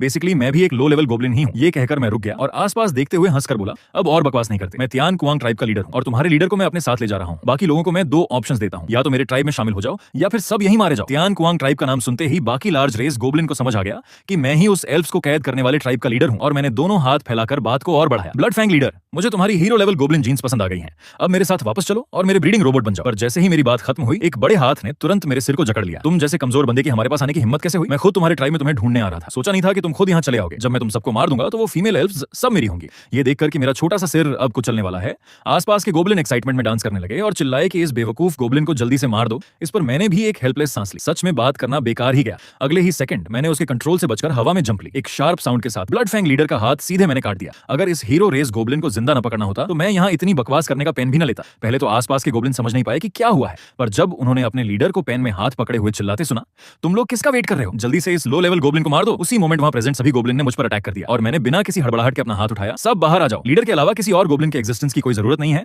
जैसे ही मेरी बात खत्म हुई, जो रेड हेयर्ड गोब्लिन अटैक करने आ रहा था उसकी चेस्ट के आर पार अचानक एक चाकू निकल गया। उसकी शौक से भरी नजरों के सामने अपनी स्टील स्किल हटाकर गोब त्यान मिस्टीरियसली उसके पीछे दिखाई दिया। सिर्फ यही नहीं, ठीक सामने से गोब कुआंग ने भी आकर उसे एक और चाकू मार दिया। और ये वही इनविजिबिलिटी स्किल थी जो एल्फ्स के साथ कंबाइन होने के बाद मिली थी, जिसका पर्पस पूरे ब्लड फैंग ट्राइब को एक ही बार में साफ करना था। सिचुएशन को समझते ही ब्लड फैंग लीडर को रियलाइज हो गया कि गेम ओवर हो चुका है, पर उसे पता था कि अगर वो भागना चाहे तो यहाँ कोई उसे नहीं रोक सकता। लेकिन जाने से पहले उसने अपना घूंसा उठाकर मेरी तरफ अटैक किया और चिल्लाया, अगर मैं भाग भी गया तो पहले तुम जैसे गंदे बंदे को मारकर जाऊंगा। इस पर मैं बिना किसी डर के अपनी जगह खड़ा रहा और शांति से इवलिया का नाम लिया। कमांड मिलते ही इवलिया ने तुरंत स्पेल बोलना स्टार्ट कर दिया, जिसके साथ ही गोल्डन सिंबल्स ऊपर उठने लगे। Skill Holi light prison shield ने ब्लड फैंग लीडर को अंदर बंद कर दिया। वो कितना भी हाथ पैर मारे, उस पिंजरे को थोड़ा भी डैमेज नहीं कर पाया। इससे ब्लड फैंग लीडर गुस्से से दांत पीसने लगा। उसे पता था कि ये होली लाइट एट्रीब्यूट मैजिक किसी गॉब्लिन के बस की बात नहीं है, लेकिन अगले ही सीन ने उसे पूरी तरह शॉक कर दिया जब मैंने इवलिया के सिर पर हाथ फेरते हुए हंसकर कहा, तुम सच में एक बहुत ओबेडिएंट पेट हो। वापस जाकर तुम्हें एक सरप्राइज रिवॉर्ड मिलेगा। रिवॉर्ड वर्ड सुनते ही इवलिया के एक्सप्रेशंस एक्साइटेड और तड़प से भर गए। मास्टर, इवलिया हमेशा आपकी सबसे वफादार पेट रहेगी। इसके बाद ब्लड फैंग लीडर की गालियों को इग्नोर करते हुए मैंने बिना पीछे मुड़े बस इतना कहा, अब बकवास बंद करो और शांति से मेरे साथ चलकर एक प्रिंसेस गॉब्लिन बन जाओ, ताकि मेरे लिए एक नई जनरेशन के हीरो स्पीशीज गॉब्लिन पैदा कर सको।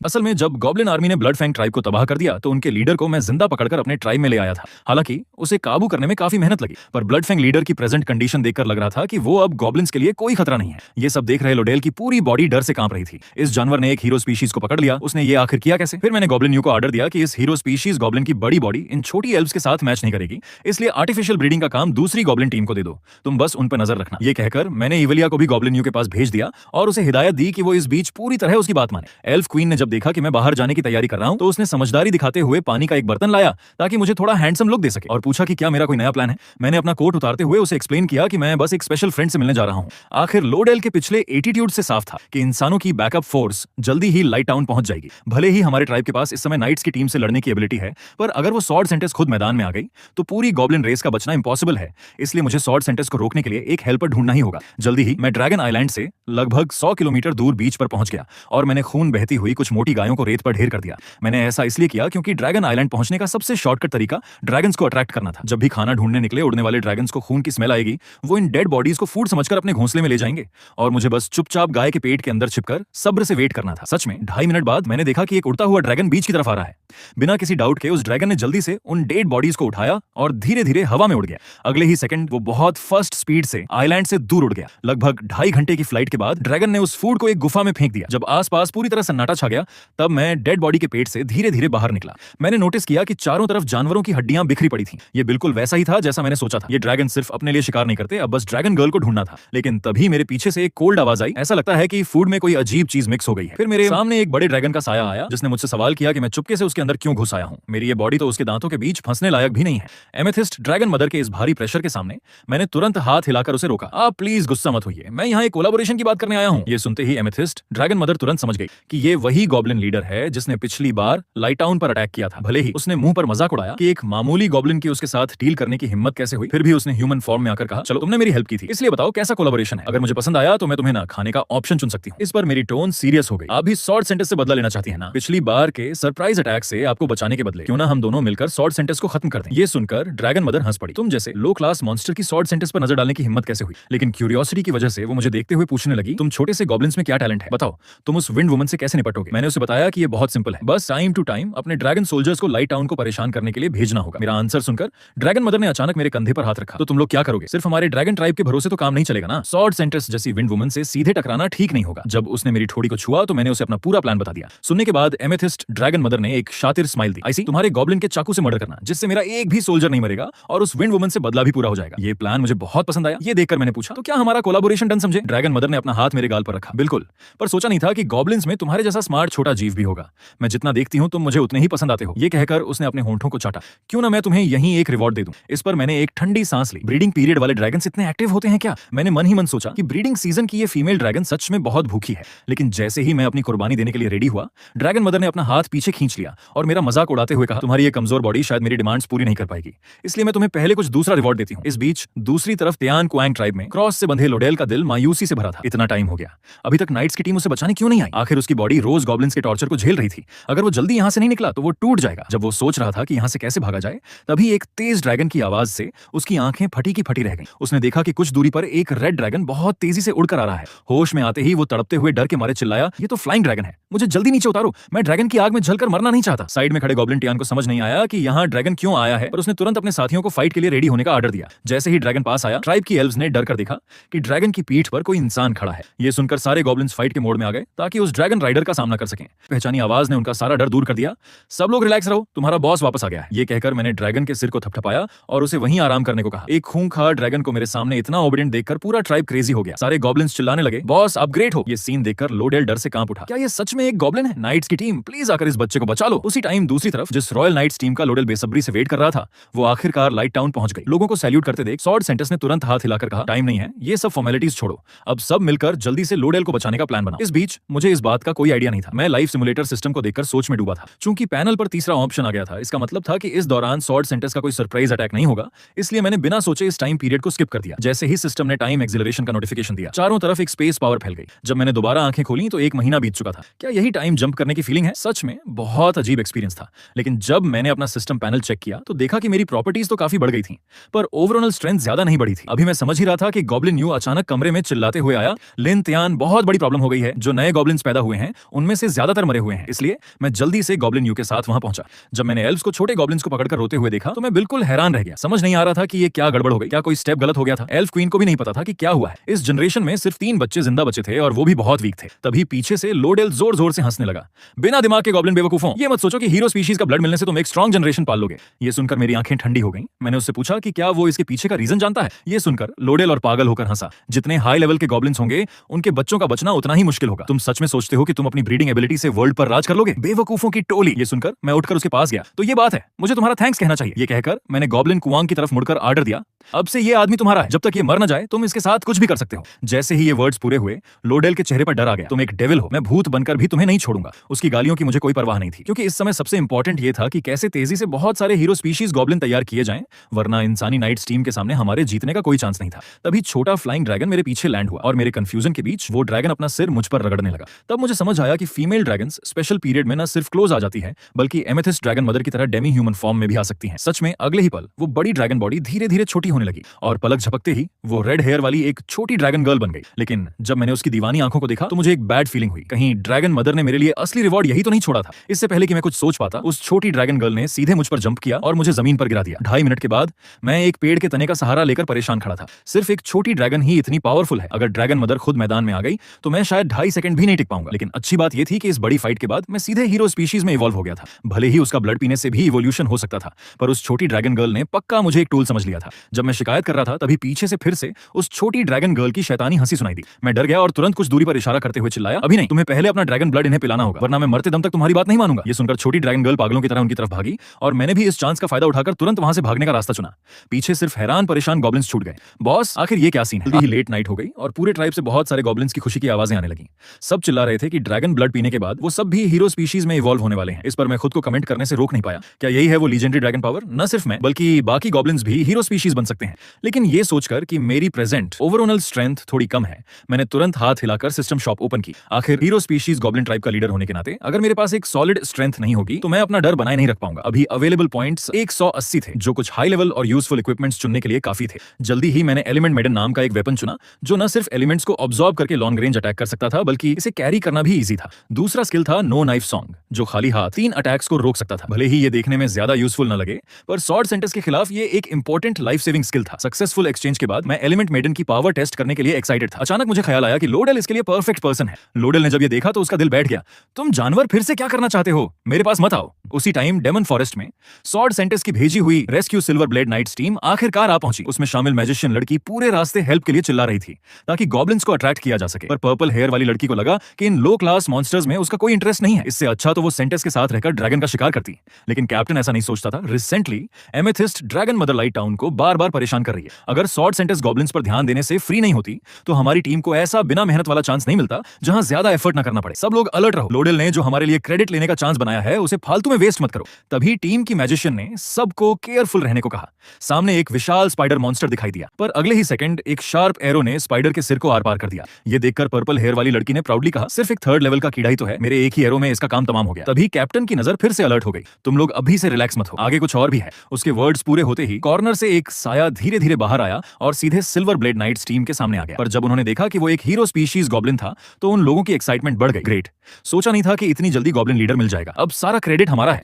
जब कैप्टन अटैक करने ही वाला था, पीछे खड़े आर्मर वाले आदमी ने उसे रोका। कैप्टन, क्या इस बार का क्रेडिट आप हमें दे सकते हैं? मैंने अपनी लाइफ में कई बड़े गॉब्लिन्स मारे हैं, पर मुझे कभी एक हीरो स्पीशीज को मारने का चांस नहीं मिला। आर्मर वाले आदमी का एक्सप्लेनेशन सुनकर कैप्टन ने भी अपनी तलवार नीचे कर ली, क्योंकि उसे लगा कि ये बंदा फाइट जल्दी खत्म कर देगा। इतने छोटे से क्रेडिट के लिए अपनी एनर्जी वेस्ट करने की जरूरत नहीं है। फिर आर्मर वाले आदमी ने पोज बनाते हुए चिल्लाया, एक मामूली हीरो स्पीशीज गॉब्लिन, देखो मैं तुम्हें एक ही मूव में कैसे खत्म करता हूं। ये कहकर उसने अपने हाथ का भाला फेंक दिया, जो उसका अल्टीमेट वेपन स्टॉर्म स्पीयर था। लेकिन अगले ही सेकंड वो फेंका हुआ भाला गॉब्लिन टियान ने इजीली अपने हाथ में पकड़ लिया। ये सीन देखकर कैप्टन और आर्मर वाला आदमी दोनों शॉक रह गए। ये कैसे पॉसिबल है? वो इस लेवल के अटैक को इतनी इजीली कैसे कैच कर सकता है? इससे पहले कि वो कुछ और सोचते, गॉब्लिन टियान ने तुरंत अपने हाथ का भाला उठाया और पूरी फोर्स से उन लोगों की तरफ फेंक दिया। भले ही टीम की मैजिशियन ने अपनी पूरी पावर से बैरियर बनाकर रोकने की कोशिश की, पर उस जबरदस्त फोर्स ने उसे लगभग तोड़ ही दिया। जब पर्पल हेयर वाली लड़की को लगा कि वो पावर टाइप है और उसने लॉन्ग रेंज एरो से डैमेज देने के लिए डिस्टेंस बनाने की सोची, तभी एक हाथ ने उसकी बॉडी को आर पार कर दिया। पर्पल हेयर वाली लड़की समझ नहीं पा रही थी कि उसके पीछे अचानक एक गॉब्लिन असैसिन कहां से आ गया।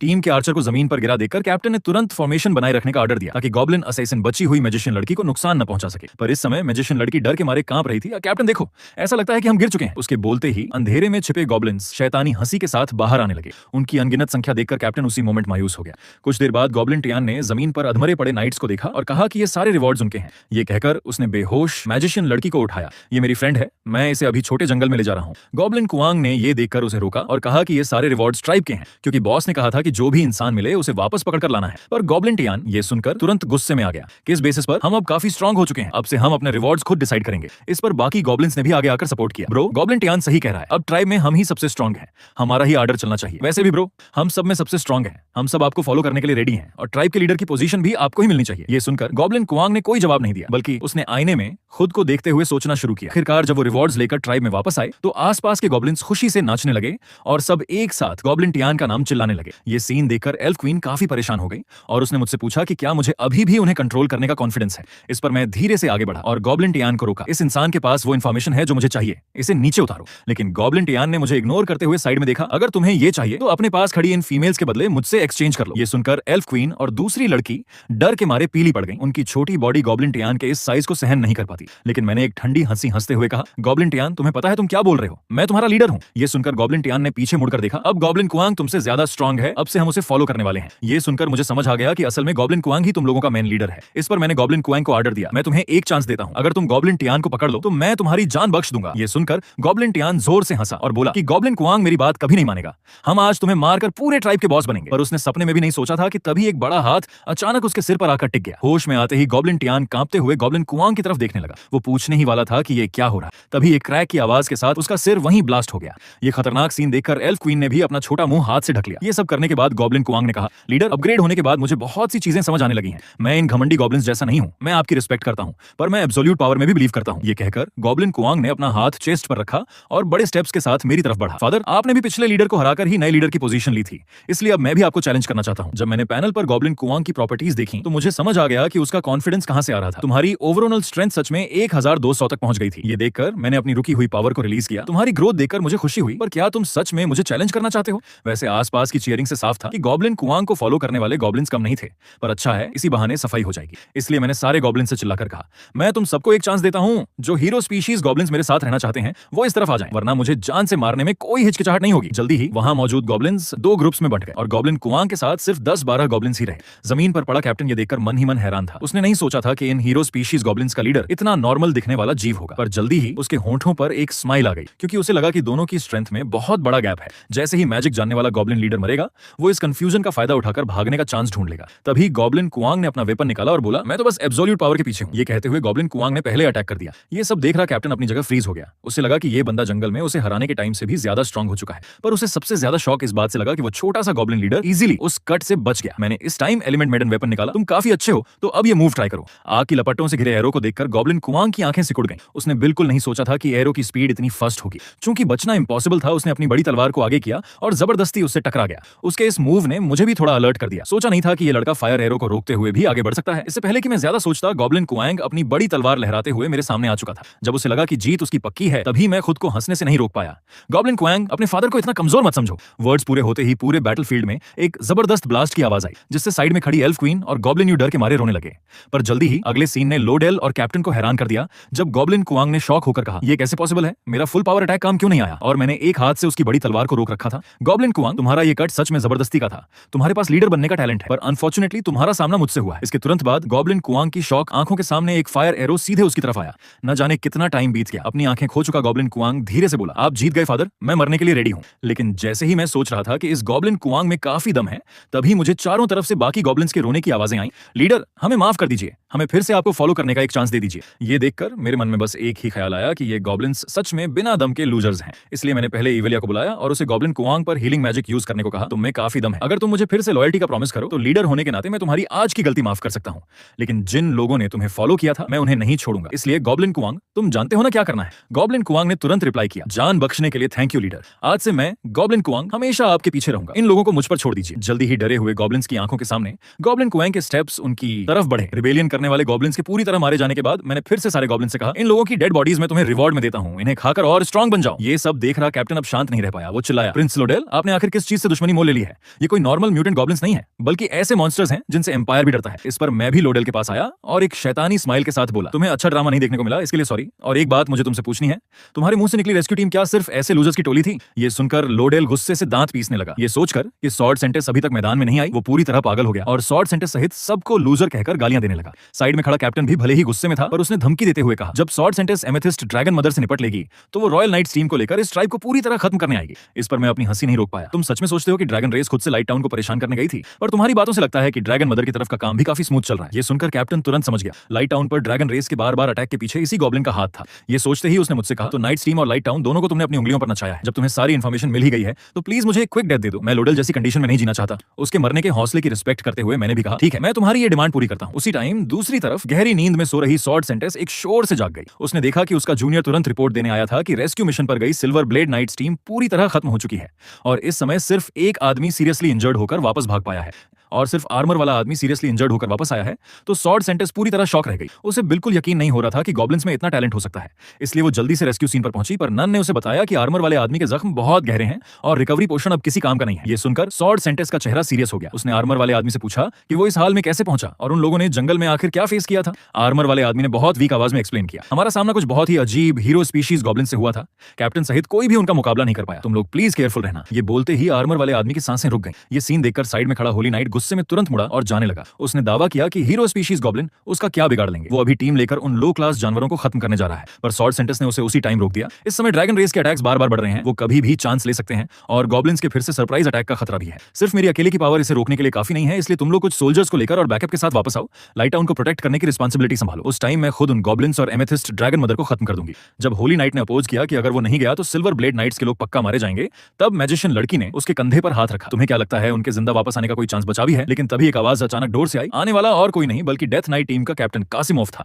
कहा जाता है कि घमंडी आर्मी हमेशा हारती है। सिल्वर ब्लेड नाइट्स का अपनी लापरवाही की वजह से मरना कोई सरप्राइज नहीं है, इसलिए जब मैं आ गया हूं तो गॉब्लिन्स को खत्म करने का काम अकेले मुझ पर छोड़ दो। ये सुनकर सॉर्ड सेंटेंस को थोड़ा डाउट हुआ। उसने पूछा, जिस मिशन को एक पूरी नाइट्स टीम कंप्लीट नहीं कर पाई, तुम वहां अकेले जाने की हिम्मत कर रहे हो? इस पर कासिमोव ने अपनी हैट उतारी। उस टाइम मैं अकेले 4 टाइटन वॉरियर्स के सामने जिंदा बच गया था। आज अगर एक हीरो स्पीशीज गॉब्लिन ग्रुप का सामना करना पड़े तो वो जानवर मेरा कुछ नहीं बिगाड़ सकते। जैसे ही उसने अपना मास्क हटाया, सामने एक डिफॉर्म चेहरा दिखाई दिया। उसी टाइम गॉब्लिन ट्राइब में मैं अपना लाइफ सिमुलेटर सिस्टम ओपन करके रिसेंट कंडीशन चेक कर रहा था। सिस्टम शो कर रहा था कि प्रेजेंट स्टोरी इंसानी रेस को रोकने की है। मैं गॉब्लिन्स की टीम को ड्रैगन रेस के साथ कंबाइन करके सक्सेसफुली एक हीरो स्पीशीज ट्राइब बनाऊंगा, जिससे गॉब्लिन्स और एल्व्स मेरे सामने और झुक जाएंगे। लेकिन ये खुशी ज्यादा दिन नहीं चली। सॉर्ड सेंट की कमांड पर डेथ गॉड कहा जाने वाला कासिमोव अकेले लेट नाइट को ट्राइब पर अटैक करके भारी तबाही मचाएगा। भले ही लास्ट में उसे काबू कर लिया जाएगा, पर इससे ट्राइब को काफी सीरियस डैमेज होगा। ये समझकर मैं सोच में डूब गया। इस बात को छोड़ भी दें कि कासिमोव अकेले अटैक करने की हिम्मत करेगा, वो पूरे गॉब्लिन ट्राइब को एक बड़ा डैमेज भी दे देगा। पर यह सोचकर कि उनके अटैक का वेट करने से अच्छा है खुद पहले अटैक करना, मैंने बिना किसी हिचकिचाहट के तीसरा ऑप्शन चूज किया। जैसे ही सिस्टम ने उसके साथ लाइफ एंड डेथ फाइट का नोटिफिकेशन दिया, मैं तुरंत सीरियस हो गया। लगता है ये बंदा काफी पावरफुल है। इसलिए कासिमोव का बैकग्राउंड जानने के लिए मैं लोडेल के पास गया और उसका नाम लिया। ये सुनते ही लोडेल जोर से हंसने लगा। नाइट्स टीम में आखिरकार एक काम का बंदा आ गया। तुम लोगों का एंड नजदीक है। वो कई टाइटन वॉरियर्स को अपने हाथों से मार चुका है। ये सुनकर मैंने लोडेल की तरफ देखा। लगता है तुम्हें इस कासिमोव पर बहुत ट्रस्ट है, पर तुम्हारे मुंह से निकले ये टाइटन वॉरियर्स आखिर हैं क्या? मेरा डाउट देखकर लोडेल की हंसी और पागलों जैसी हो गई। लो क्लास मॉन्स्टर आखिर लो क्लास ही रहेगा। उसे ये भी नहीं पता कि टाइटन वॉरियर्स क्या होते हैं। वो एम्पायर के टाइटन जीन्स से तैयार किए गए स्ट्रॉन्ग वॉरियर्स होते हैं। यहाँ तक कि 5th लेवल मॉन्स्टर्स को भी वो अपने हाथों से फाड़ सकते हैं। तुम लोग बस अपनी स्किन छिलवाने के लिए रेडी रहो। ये सुनकर मैं फिर से सोच में डूब गया। लगता है केयरफुल रहना ही बेस्ट रहेगा। अच्छा होगा कि पहले किसी को टेस्ट करने के लिए भेजा जाए। लेट नाइट को कासिमोव भी डेमन फॉरेस्ट में पहुंच गया, पर उसे चीजें थोड़ी अजीब लगी। पूरे रास्ते उसे एक भी गॉब्लिन नहीं मिला, यहाँ तक कि दूसरे मॉन्स्टर्स भी दिखाई नहीं दिए। फिर जब उसने सामने सिल्वर ब्लेड नाइट्स के टूटे हुए इक्विपमेंट्स देखे, तो उसने मन ही मन सोचा कि वो लोग सच में लूजर्स थे। पर जैसे जैसे वो अंदर गया, आसपास खून की स्मेल और तेज होती गई, जिससे कासिमोव की एक्साइटमेंट और बढ़ गई। उसने सोचा कि इस बार उसे खुलकर मर्डर करने का चांस मिलेगा। तभी हेल्प के लिए चिल्लाने की आवाज कुछ दूरी से आई। कासिमोव ने तुरंत उस आवाज की तरफ देखा, जहां एक लड़की फटे कपड़ों में जमीन पर बैठकर रोते हुए हेल्प मांग रही थी। सेफ्टी के लिए कासिमोव ज्यादा पास नहीं गया, बस दूर से उसकी आइडेंटिटी पूछी। जब उस लड़की ने रोते हुए अपना चेहरा घुमाया और उसका साफ चेहरा सामने आया, तो कासिमोव पूरी तरह शॉक रह गया। ये तो इवलिया है, तुम यहाँ से भागने में कैसे सक्सेसफुल रही? इवलिया के कांपते चेहरे को देखकर कासिमोव प्लीज मुझे बचा लो। जब कासिमोव ने पूछा कि वो अकेली क्यों है और लोडेल इस समय कहाँ है, तो इवलिया ने सिसकते हुए रिप्लाई किया, मैं गॉब्लिन ट्राइब से भागकर आई हूँ। लोडेल को उन गॉब्लिन्स ने टॉर्चर करके मार डाला। इस पर कासिमोव ने ठंडे अंदाज में कहा, अगर ऐसा है तो मुझे बताओ उन जानवरों का ट्राइब किस लोकेशन पर है? इवलिया ने तुरंत डायरेक्शन की तरफ इशारा किया और कहा कि ज्यादा दूर नहीं है, पर उन गॉब्लिन्स की स्ट्रेंथ बहुत खतरनाक है। सोचा नहीं था कि इतना बोलते ही कासिमोव बिना पीछे मुड़े अपने हॉर्स को लेकर निकल गया। ये देखकर इवलिया पीछे से चिल्लाई, प्लीज मुझे इस हॉरर जगह से बाहर निकालो। पर बदले में सिर्फ एक आंसर मिला, तुम खुद इस रास्ते पर आगे भागती रहो, मेरा एक मिशन है, मुझे डिस्टर्ब मत करो। कासिमोव ने ऐसा इसलिए किया क्योंकि उसके पास एक स्पेशल प्रोफेशन स्किल थी। जब वो अकेले और बिना किसी सपोर्ट के होता है, तो हर एक एनिमी को मारने पर उसकी प्रॉपर्टीज 20% बढ़ जाती है और फाइट एंड होने तक ये अनलिमिटेड टाइम ऐड हो सकती है। चूंकि लोडेल मर चुका था, तो कोई उसकी टांग खींचने वाला नहीं था। अगर उसने पहले सरप्राइज अटैक से अपना पैसिव एक्टिवेट कर लिया, तो वो अकेले ही उस हीरो स्पीशीज ट्राइब को खत्म कर देगा। लेकिन तभी भागते हुए हॉर्स के पैर एक रस्सी में फंस गए। ये प्रॉब्लम देखकर कासिमोव की आंखें फटी रह गईं। फिर भी उसने अपनी फ्लेक्सिबल बॉडी का यूज करके हॉर्स के गिरने से पहले कुछ बैक फ्लिप्स मारे और खुद को संभाल लिया। इस टाइम उसने डरकर पीछे देखा तो पाया कि जो इवलिया जा चुकी थी वो धीरे धीरे उसकी तरफ बढ़ रही है। फिर इवलिया ने अपनी स्टिक उठाई और स्पेल बोलना स्टार्ट कर दिया। अगले ही second holy light blast skill सीधे आसमान से गिरी और सीधे कासिमोव पर लगी। भले ही ये जानलेवा नहीं थी, पर इसने उसे एक बड़ा डैमेज दिया। समझ नहीं पा रहा, कासिमोव तुरंत गुस्से में चिल्लाया, इवलिया तुम ये क्या कर रही हो? ये सुनकर इवलिया की आंखों में कोई इमोशन नहीं था। उसने बस ठंडे तरीके से कहा, मास्टर ने तुम्हें किल करने का ऑर्डर दिया है। उसकी बात खत्म होते होते ही पिछले स्किल से भी ज्यादा पावरफुल होली लाइट इंपैक्ट तुरंत नीचे आ गिरा। लेकिन इस बार जो हुआ उसकी उम्मीद इव्रिया को भी नहीं थी। उसके सामने अचानक बहुत सारा पर्पल स्मोक निकलने लगा और यह कासिमोव का सोल डेवर स्किल था। उसने इव्रिया का सिर पकड़ लिया और बोला, तुम जैसी गंदी औरत पर आखिर कौन सा मैजिक चल गया है जो तुम्हारी हिम्मत मुझसे फाइट करने की हुई। इसके साथ ही कासिमोव का एक्सप्रेशन भी बहुत डरावना हो गया। अगर ऐसा है तो मुझे भी कोई रहम दिखाने की जरूरत नहीं है। तुम्हें पता होना चाहिए कि मुझे सिर्फ मॉन्स्टर्स का हंट करना पसंद नहीं है, बल्कि तुम जैसी औरतों की स्किन उतारने में भी मुझे बहुत इंटरेस्ट है। जैसे ही कासिमोव इव्रिया की लाइफ से अपना पहला पैसिव स्टैक करने के लिए एक्शन लेने ही वाला था, उसका वेपन उसकी आंखों के सामने ही गायब हो गया। फिर उसकी डर भरी नजरों के सामने मैं धीरे से उसके पीछे आया और बोला, कोई ताज्जुब नहीं कि तुम अकेले ही मुझे खत्म करने चले आए।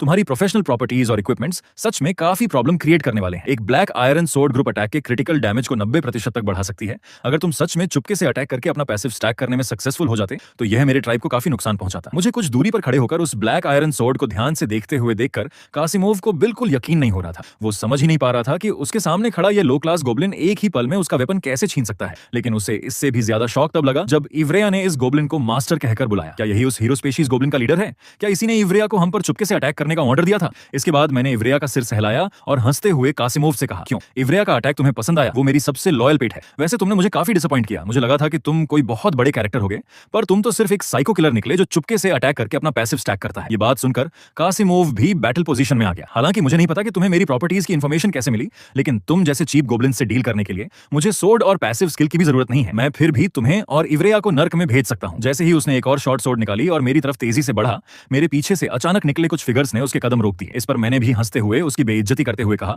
मैं आज देखना चाहता हूं कि पहले नर्क कौन जाता है। मेरी बात खत्म होते ही छोटी ड्रैगन गर्ल के मुंह से तुरंत एक बहुत ही गर्म आग की लपटें निकली और उस हाई टेम्परेचर की वजह से कासिमोव लगातार दर्द से चिल्लाने लगा। दरअसल कासिमोव को ड्रैगन फ्लेम से खत्म करने के बाद मैं बाकी गोब्लिन्स को लेकर ट्राइब के बेस पर वापस आ गया। जमीन पर जली हुई बॉडी को देखकर लोडेल पूरी तरह से डर गया। फिर मैंने एक मजाक उड़ाने वाले टोन में उससे कहा, क्या यही तुम्हारा वो so called God of death Kasimov है? अफसोस, वो अपनी औकात भूल गया और मेरे हाथों मारा गया। लोडेल ने यह सुनकर गुस्सा होने के बजाय कांपते हुए जोर जोर से हंसना शुरू कर दिया। सोर्ड सेंट्रेस कितनी बड़ी बेवकूफ है। लाइट टाउन के फालतू लोगों को बचाने के लिए उसने जिन लोगों को भेजा वो सब गोब्लिन्स के लेवल अप करने का मटेरियल बन गए। मैंने उसकी बात पर ध्यान नहीं दिया, बल्कि मेरा प्लान कासिमोव की डेड बॉडी का यूज करके रेयर स्पेशीज गोब्लिन्स की एक नई बैच तैयार करने का था। आखिरकार यह मीट इतना अच्छा न्यूट्रिशन है, इसे बेकार नहीं जाने दिया जा सकता। इसलिए मैंने अपनी नजर पास खड़े गोब्लिन साई पर डाली। ये शिकार पहले तुम खाओ, तुम्हारे खाने के बाद जो बचेगा उसे दूसरों में बांट देना। क्योंकि मुझे पता था कि एक रेयर स्पेशीज गोब्लिन में इवॉल्व होने के लिए टैलेंट और जीन्स की जरूरत होती है, और गोब्लिन साई नो डाउट इस समय गोब्लिन्स में सबसे अमीर पॉइंट पर था। वो कपटी भी था और साइको भी। वो एक बेहतरीन कल्टीवेशन मटेरियल था। ये सोचकर मेरे चेहरे पर एक गंदी स्माइल आ गई। मैं रेयर स्पेशीज गोब्लिन के आने का सच में इंतजार कर रहा हूं। अब सॉर्ड सेंट्रेस को सबक कुछ सिखाने का टाइम आ गया है। इस समय नाइट्स की पहली टीम ऑलरेडी मेरे हाथों खत्म हो चुकी है। इसके अलावा जब कासिमोव के हारने की न्यूज वापस पहुंचेगी तो यह सॉर्ड सेंट्रेस के मोराल को बहुत बड़ा झटका देगी, लेकिन अपनी पोजीशन को बचाने के लिए वो डेफिनेटली कुछ अनएक्सपेक्टेड कदम उठाएगी। ये सोचते ही मैंने तुरंत लाइव सिमुलेशन सिस्टम को ऑन कर दिया ताकि इससे निपटने का कोई सही तरीका ढूंढ सकूं। न जाने कितना टाइम बीत गया, मेरे चेहरे पर एक ऐसी एक्साइटमेंट आ गई जिसे मैं रोक नहीं पा रहा था। सॉर्ड सेंट्रेस, तुम सच में बहुत लालची सेंट्रेस हो। ऐसा लगता है कि ये गेम आखिरकार मैं ही जीत गया हूं। इसलिए मैंने तुरंत गोब्लिन कुआंग को बुलाया और उनसे कहा कि वे अभी ट्राइब के सभी गोब्लिन्स को इकट्ठा करें। कल उन्हें एक बहुत बड़े मिशन पर ले जाना है, क्योंकि इस बार उनकी बारी है कि मैं उन्हें खत्म करने जाऊं। कुछ समय बाद लाइट टाउन में सोल्जर्स ने सिटी के बाहर से कासिमोव की डेड बॉडी को सॉर्ड सेंट्रेस के सामने लाकर रख दिया। जमीन पर बिखरी हुई हड्डियों को देखकर वहां प्रेजेंट नाइट्स टीम के मेंबर्स बहुत हैरान थे, क्योंकि उन्हें बिल्कुल यकीन नहीं हो रहा था कि गोब्लिन जैसे लो क्लास मॉन्स्टर्स कासिमोव को किल कर सकते हैं और उसकी बॉडी को चुपचाप वापस भी भेज सकते हैं। इस पर सॉर्ड सेंट्रेस को रियलाइज हुआ कि उनका गोब्लिन्स को खत्म करने का प्लान बार बार फेल होना और ड्रैगन रेस का लाइट टाउन को लगातार डिस्टर्ब करना कोई कोइंसिडेंस नहीं था। ये सोचते ही उसने अपने गुस्से को कंट्रोल किया। ये डेफिनेटली उस फीमेल ड्रैगन और गोब्लिन्स की कोई कॉन्स्पिरेसी है। वे लाइट टाउन के सिविलियंस को बंधक बनाकर हमें यहां फंसाना चाहते हैं ताकि हम यहीं मर जाएं। हम अब और पैसिव नहीं रह सकते। ऐसा कहते ही उसने तुरंत अपना हाथ हवा में लहराया। वॉर रो टीम के सभी मेंबर्स ऑर्डर सुनो, तुरंत सपोर्ट के लिए रॉयल कैपिटल की तरफ निकलो। ऑर्डर मिलते ही नाइट्स की टीम तुरंत रवाना हो गई और तेजी से रॉयल कैपिटल की डायरेक्शन में बढ़ने लगी। इस समय टीम में शामिल एक बड़ी दाढ़ी वाले को कुछ समझ नहीं आ रहा था, क्योंकि अगर वे कार्निवोर्स हॉर्स पर भी राइड कर रहे हो तो भी एक बार आने जाने में कम से कम 4 दिन का टाइम लगेगा। इस बीच लाइट टाउन पर अचानक अटैक हो सकता है, इसलिए इससे बेहतर होगा कि तेज स्पीड वाले को अकेले ही रॉयल कैपिटल भेजा जाए ताकि वो हेल्प ला सके और बाकी लोग सेंट्रेस की हेल्प करने के लिए वापस लौट जाएं। हालांकि पास खड़ी मैच गर्ल ने उसे रोक दिया। तुम क्या समझो, ये सेंट्रेस का एक प्लान है। अगर हम पर गोब्लिन्स का अचानक अटैक होता है तो कम से कम कोई तो बचकर न्यूज देने और ज्यादा हेल्प लाने के लिए निकल पाएगा। हालांकि सेंट्रेस की स्ट्रेंथ के साथ सिटी से बाहर जाकर गोब्लिन्स या फ्लाइंग ड्रैगन्स को खत्म करना कोई बड़ी बात नहीं है, लेकिन जैसे ही सेंट्रेस लाइट टाउन को छोड़ेगी दोनों पावर्स में से कोई एक डेफिनेटली अचानक अटैक करने आ जाएगी। मैच गर्ल की बात से लीडर पूरी तरह एग्री था और उसने इस बात पर जोर दिया कि सेंट्रेस ऐसा लाइट टाउन और नाइट्स टीम दोनों को एक साथ बचाने के लिए कर रही है, इसलिए उन्हें बस पूरी जान लगाकर आगे बढ़ना है। ये सुनकर बड़ी दाढ़ी वाले को बात समझ आ गई। ओहो, तो यह बात है। लेकिन तभी लीडर को कुछ अजीब लगा और उसने तुरंत टीम को रोक दिया। सामने दोनों किनारों को जोड़ने वाला सस्पेंशन ब्रिज पूरी तरह से डिस्ट्रॉय हो चुका था। पास खड़ी मैच गर्ल ने सबसे पहले रिएक्ट किया, ये पक्का किसी ने जानबूझकर तोड़ा है, लीडर हमें दूसरा रास्ता लेना चाहिए। लेकिन लीडर ने इस सजेशन को तुरंत रिजेक्ट कर दिया। ब्रिज को तोड़ने वाले मोस्टली यही चाहते हैं कि हम दूसरा रास्ता लें ताकि वे बीच रास्ते में हमारा एम्बुश कर सकें। इसलिए लीडर ने तुरंत सबको ऑर्डर दिया, यहाँ का ब्रिज टूट गया है, वे दोबारा नहीं आ सकते। अब हम यहीं पर पेड़ काटकर ब्रिज बनाएंगे और शाम होने से पहले यहाँ से निकलने की कोशिश करेंगे। सबकी मेहनत के बाद आखिरकार शाम के समय सस्पेंशन ब्रिज पूरी तरह से रिपेयर हो गया। फिर पूरी टीम ने बिना सोचे समझे ब्रिज के दूसरी तरफ भागना शुरू कर दिया क्योंकि टाइम ही लाइफ था। लेकिन जैसे ही टीम ब्रिज के बीच में पहुंची, मैच गर्ल ने डाउट के साथ आसमान की तरफ देखा। अजीब है, आसमान अचानक इतना डार्क क्यों हो गया? उसकी बात खत्म होते ही एक बहुत बड़ा फ्लाइंग ड्रैगन सस्पेंशन ब्रिज के ठीक ऊपर आ गया। इस समय पास के लीडर ने भी डरते हुए नोटिस किया कि इस फ्लाइंग ड्रैगन की बैक पर एक गोब्लिन खड़ा है। यह सीन देखकर लीडर तुरंत चिल्लाया, ये गोब्लिन्स और फ्लाइंग ड्रैगन्स सच में एक ही ग्रुप के हैं। ये देखकर मैं सिर्फ ठंडे तरीके से हंसा, तुम लोग काफी फास्ट हो, लेकिन तुमने दूसरा रास्ता चुनने के बजाय यहीं पर ब्रिज बनाया।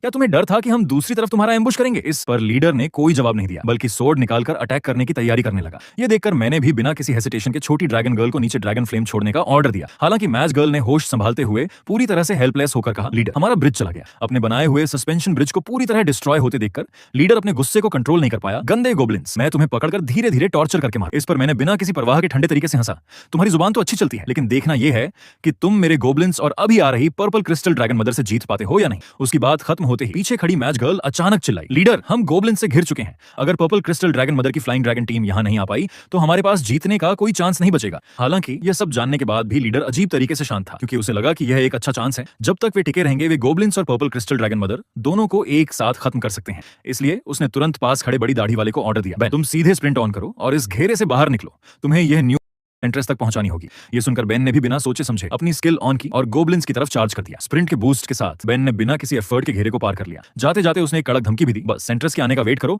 वो तुम जैसे लो क्लास मॉन्स्टर्स को पूरी तरह से खत्म कर देगी। लेकिन जब मैच गर्ल ने देखा कि इन गोब्लिन्स ने उसका पीछा करने के बजाय बस एक गंदी स्माइल दी तो उसका दिल कांप उठा। लीडर ऐसा लगता है कि हम उनके जाल में फंस गए हैं। ये कोई एस्केप नहीं है, बल्कि इन गोब्लिन्स ने जानबूझकर बेन को बाहर जाने दिया है। यह उनकी कोई चाल हो सकती है। और इसी समय मैं ड्रैगन की बैक पर बैठकर अचानक उनके ऊपर आया, फिर उन लोगों का मजाक उड़ाते हुए बोला, यहाँ कोई पर्पल क्रिस्टल ड्रैगन मदर नहीं है, ये तो बस उस बेवकूफ सोर्ड सेंट्रेस को लाइट टाउन से बाहर निकालने का एक तरीका था।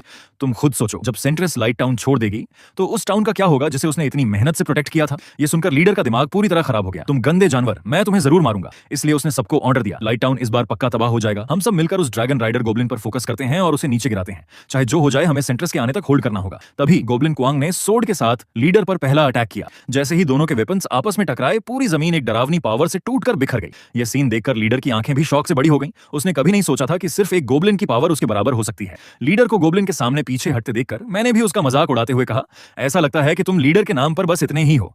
बोलते हुए मैंने तुरंत अपना एलिमेंटल क्रॉसबो भी निकाल लिया। टीम जल्दी करो, टाइम लिमिटेड है, सेंट्रेस के आने से पहले नाइट्स टीम को खत्म करना होगा। ऐसा कहकर मैं बिना किसी हेसिटेशन के फ्लाइंग ड्रैगन से नीचे कूद गया। उसके कुछ ही समय बाद पूरी वॉर रोर नाइट्स टीम में सिर्फ लीडर ही अकेला स्ट्रगल कर रहा था। उसके ऊपर वाइंड सप्रेशन स्किल अप्लाई होने के बाद लीडर जमीन पर पड़ा था और उसमें जरा सा भी रेजिस्टेंस दिखाने की पावर नहीं बची थी। अपने साथियों को गोब्लिन्स के हाथों खाते हुए देखकर लीडर को पछतावा हो रहा था कि उसने इन गोब्लिन्स को हल्के में लिया। तभी एक एरो ने सीधे उसके सिर को पार कर दिया। ये सब करने के बाद मुझे पता था कि मेरे पास क्लीन अप करने का ज्यादा टाइम नहीं है, इसलिए मैंने पास में बैटल का मजा ले रहे गोब्लिन साई से कहा, जल्दी से इन डेड बॉडीज को खाकर खत्म करो। स्वॉर्ड सेंट्रेस के आने से पहले हमें यहां से निकलना होगा। ये सुनकर गोब्लिन साई मैच गर्ल के ऊपर से उठा, थैंक यू बॉस, मैं बस 2.5 सेकंड में ये बैटल खत्म कर दूंगा। न जाने कितना टाइम बीत गया। स्वॉर्ड सेंट्रेस आखिरकार अपनी नाइट्स टीम के साथ उस टूटे हुए ब्रिज पर पहुंची, लेकिन वहां का सीन देखकर वो दंग रह गई। जमीन पर 3 डेड बॉडीज पड़ी थी, जिनका लगभग हर एक इंच मीट खाया जा चुका था। बेन ये देखकर घुटनों के बल बैठ गया और रोते हुए चिल्लाया, गंदे गोब्लिन्स, मैं आप सबका बदला जरूर लूंगा लीडर। सब कुछ अपनी आंखों से देखने वाली स्वॉर्ड सेंट्रेस भी पूरी तरह से किलिंग इंटेंट से भर गई। उनकी बॉडीज तक नहीं बची। गंदे गोब्लिन्स, मैं तुम सबको पूरी तरह से साफ कर दूंगी। जब उसने पास में बड़े बड़े पैरों के निशान देखे तो स्वॉर्ड सेंट्रेस ने तुरंत बड़ी दाढ़ी वाले बेन से पूछा, क्या यह गोब्लिन्स और ड्रैगन रेस ने मिलकर किया है? ये सुनकर बेन ने तुरंत रिप्लाई किया, मैंने उस समय गोब्लिन्स के बीच एक ऐसा गोब्लिन देखा था जो ड्रैगन को कंट्रोल कर सकता था। वो पक्का गोब्लिन्स का लीडर था और उसी के कहने पर फ्लाइंग ड्रैगन ने ब्रिज तोड़ा था। इसलिए लीडर और बाकी लोगों को गोब्लिन्स ने मारने के बाद उस फ्लाइंग ड्रैगन से आग लगवाकर जलवा दिया होगा। यह बात सुनकर स्वॉर्ड सेंट्रेस का दिल बैठ गया, लेकिन जल्द ही उसने खुद को शांत किया और एक कंक्लूजन पर पहुंची। वो यह है कि यहां दिखने वाले फ्लाइंग ड्रैगन्स की क्वांटिटी ज्यादा नहीं थी। तभी स्वॉर्ड सेंट्रेस को कुछ रियलाइज हुआ। अगले ही सेकंड वो अपनी पूरी स्पीड से लाइट टाउन की तरफ भागी। जल्दी मेरे पीछे आओ, लाइट टाउन में कुछ गड़बड़ होने वाली है। ये देखकर बेन को भी समझ आया कि वे सब गोब्लिन्स के जाल में फंस चुके थे।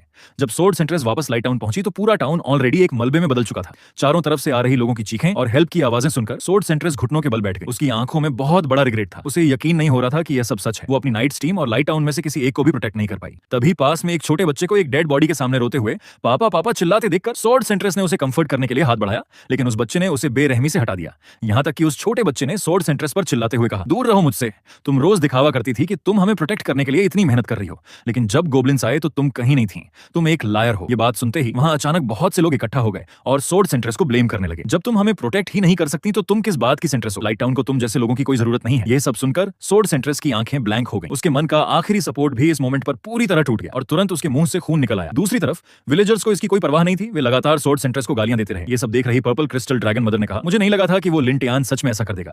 बिना किसी डायरेक्ट बैटल के उसने इंसानों के स्वॉर्ड मास्टर को एक बेघर कुत्ता बना दिया। ये सोचते ही उसके चेहरे पर एक हल्की स्माइल आ गई। मैं सच में लिन टियान से दोबारा मिलने का वेट कर रही हूँ। और इस समय दूसरी तरफ मैं भी गोब्लिन्स को लेकर ट्राइब में वापस आ गया। आते ही मैंने गोब्लिन एम्परर से पूछा कि आज के अटैक में कोई प्रॉब्लम तो नहीं हुई। गोब्लिन एम्परर ने तुरंत बताया कि लाइट टाउन पर अटैक बहुत सक्सेसफुल रहा और वे बहुत सारा लूट का सामान भी वापस लाए हैं। ऐसा कहते हुए उसने अपने पीछे खड़े आयरन केज की तरफ इशारा किया। इनमें कुछ रैबिट गर्ल्स भी हैं जो अपनी जान बचाने के लिए खुद हमारी प्रिजनर बनने के लिए तैयार हो गई, बस उनका साइज थोड़ा छोटा है। इसके अलावा गोब्लिन एम्परर ने आगे बताया कि उन्होंने मेरे ऑर्डर के अकॉर्डिंग कैलिया को ढूंढ लिया था और उसे सेफली सिटी से बाहर भेजने के बाद उसे एक कार भरकर गोल्ड भी दिया। ये सुनकर मैंने सेटिस्फैक्शन के साथ सिर हिलाया और गोब्लिन एम्परर की तारीफ की कि उसने काम बहुत अच्छा किया। मैंने उसे ऑर्डर दिया कि आज से वो भी गोब्लिन साई की तरह मॉन्स्टर्स को पहले खा सकता है। आखिरकार कैलिया मेरी पिछली लाइफ में अकेली थी जिसने मुझ पर ट्रस्ट किया था।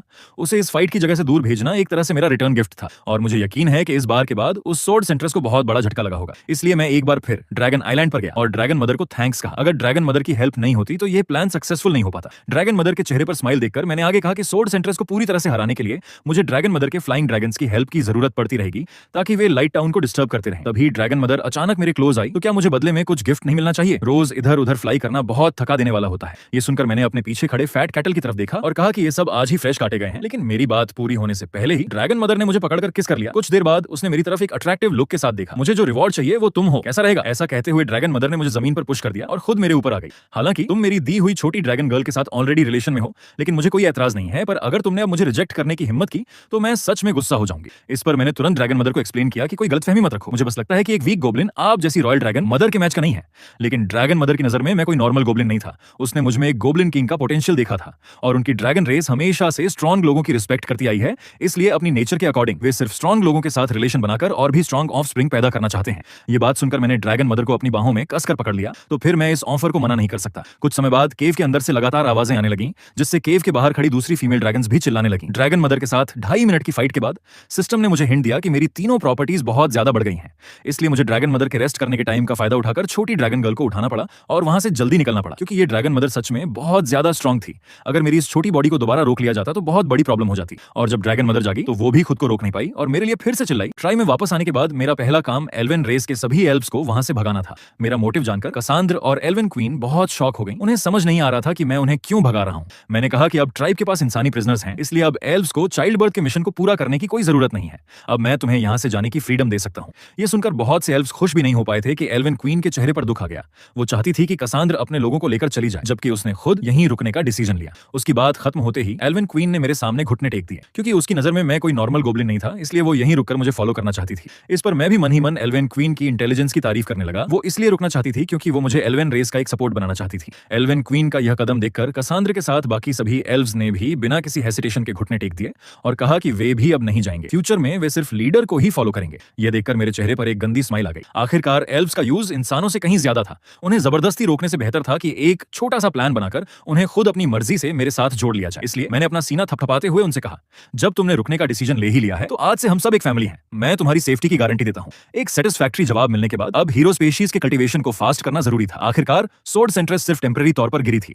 अभी का टाइम डेवलपमेंट के लिए एक गोल्डन पीरियड था। हालांकि बहुत बड़े साइज के गोब्लिन कुआंग और छोटी इंसानी औरतों का नॉर्मल तरीके से रिलेशन बनाना पॉसिबल नहीं था। जब मैं इस बारे में सोच ही रहा था तभी एल्वेन क्वीन मेरे पास आई और उसने कहा कि वे इसमें आर्टिफिशियल ब्रीडिंग के जरिए हेल्प कर सकती हैं। लेकिन इससे पहले कि मैं कुछ रिप्लाई करता, अचानक एक गोब्लिन भागता हुआ आया और उसने मुझे रिपोर्ट दी, बॉस गड़बड़ हो गई, गोब्लिन साई शायद मर गया है। ये सुनकर मेरी आंखें फटी की फटी रह गई। तुम्हें पता होना चाहिए कि गोब्लिन साई मेरा मेन कल्टीवेशन टारगेट था, इसलिए मैं तुरंत स्पॉट पर पहुंचा। वहां खड़े बाकी गोब्लिन्स ने बताया कि गोब्लिन साई अभी यहाँ पागलों की तरह खुजली कर रहा था और उसने खुद को नोच नोच कर ही मार डाला। तभी गोब्लिन साई के अचानक बड़े बड़े दांत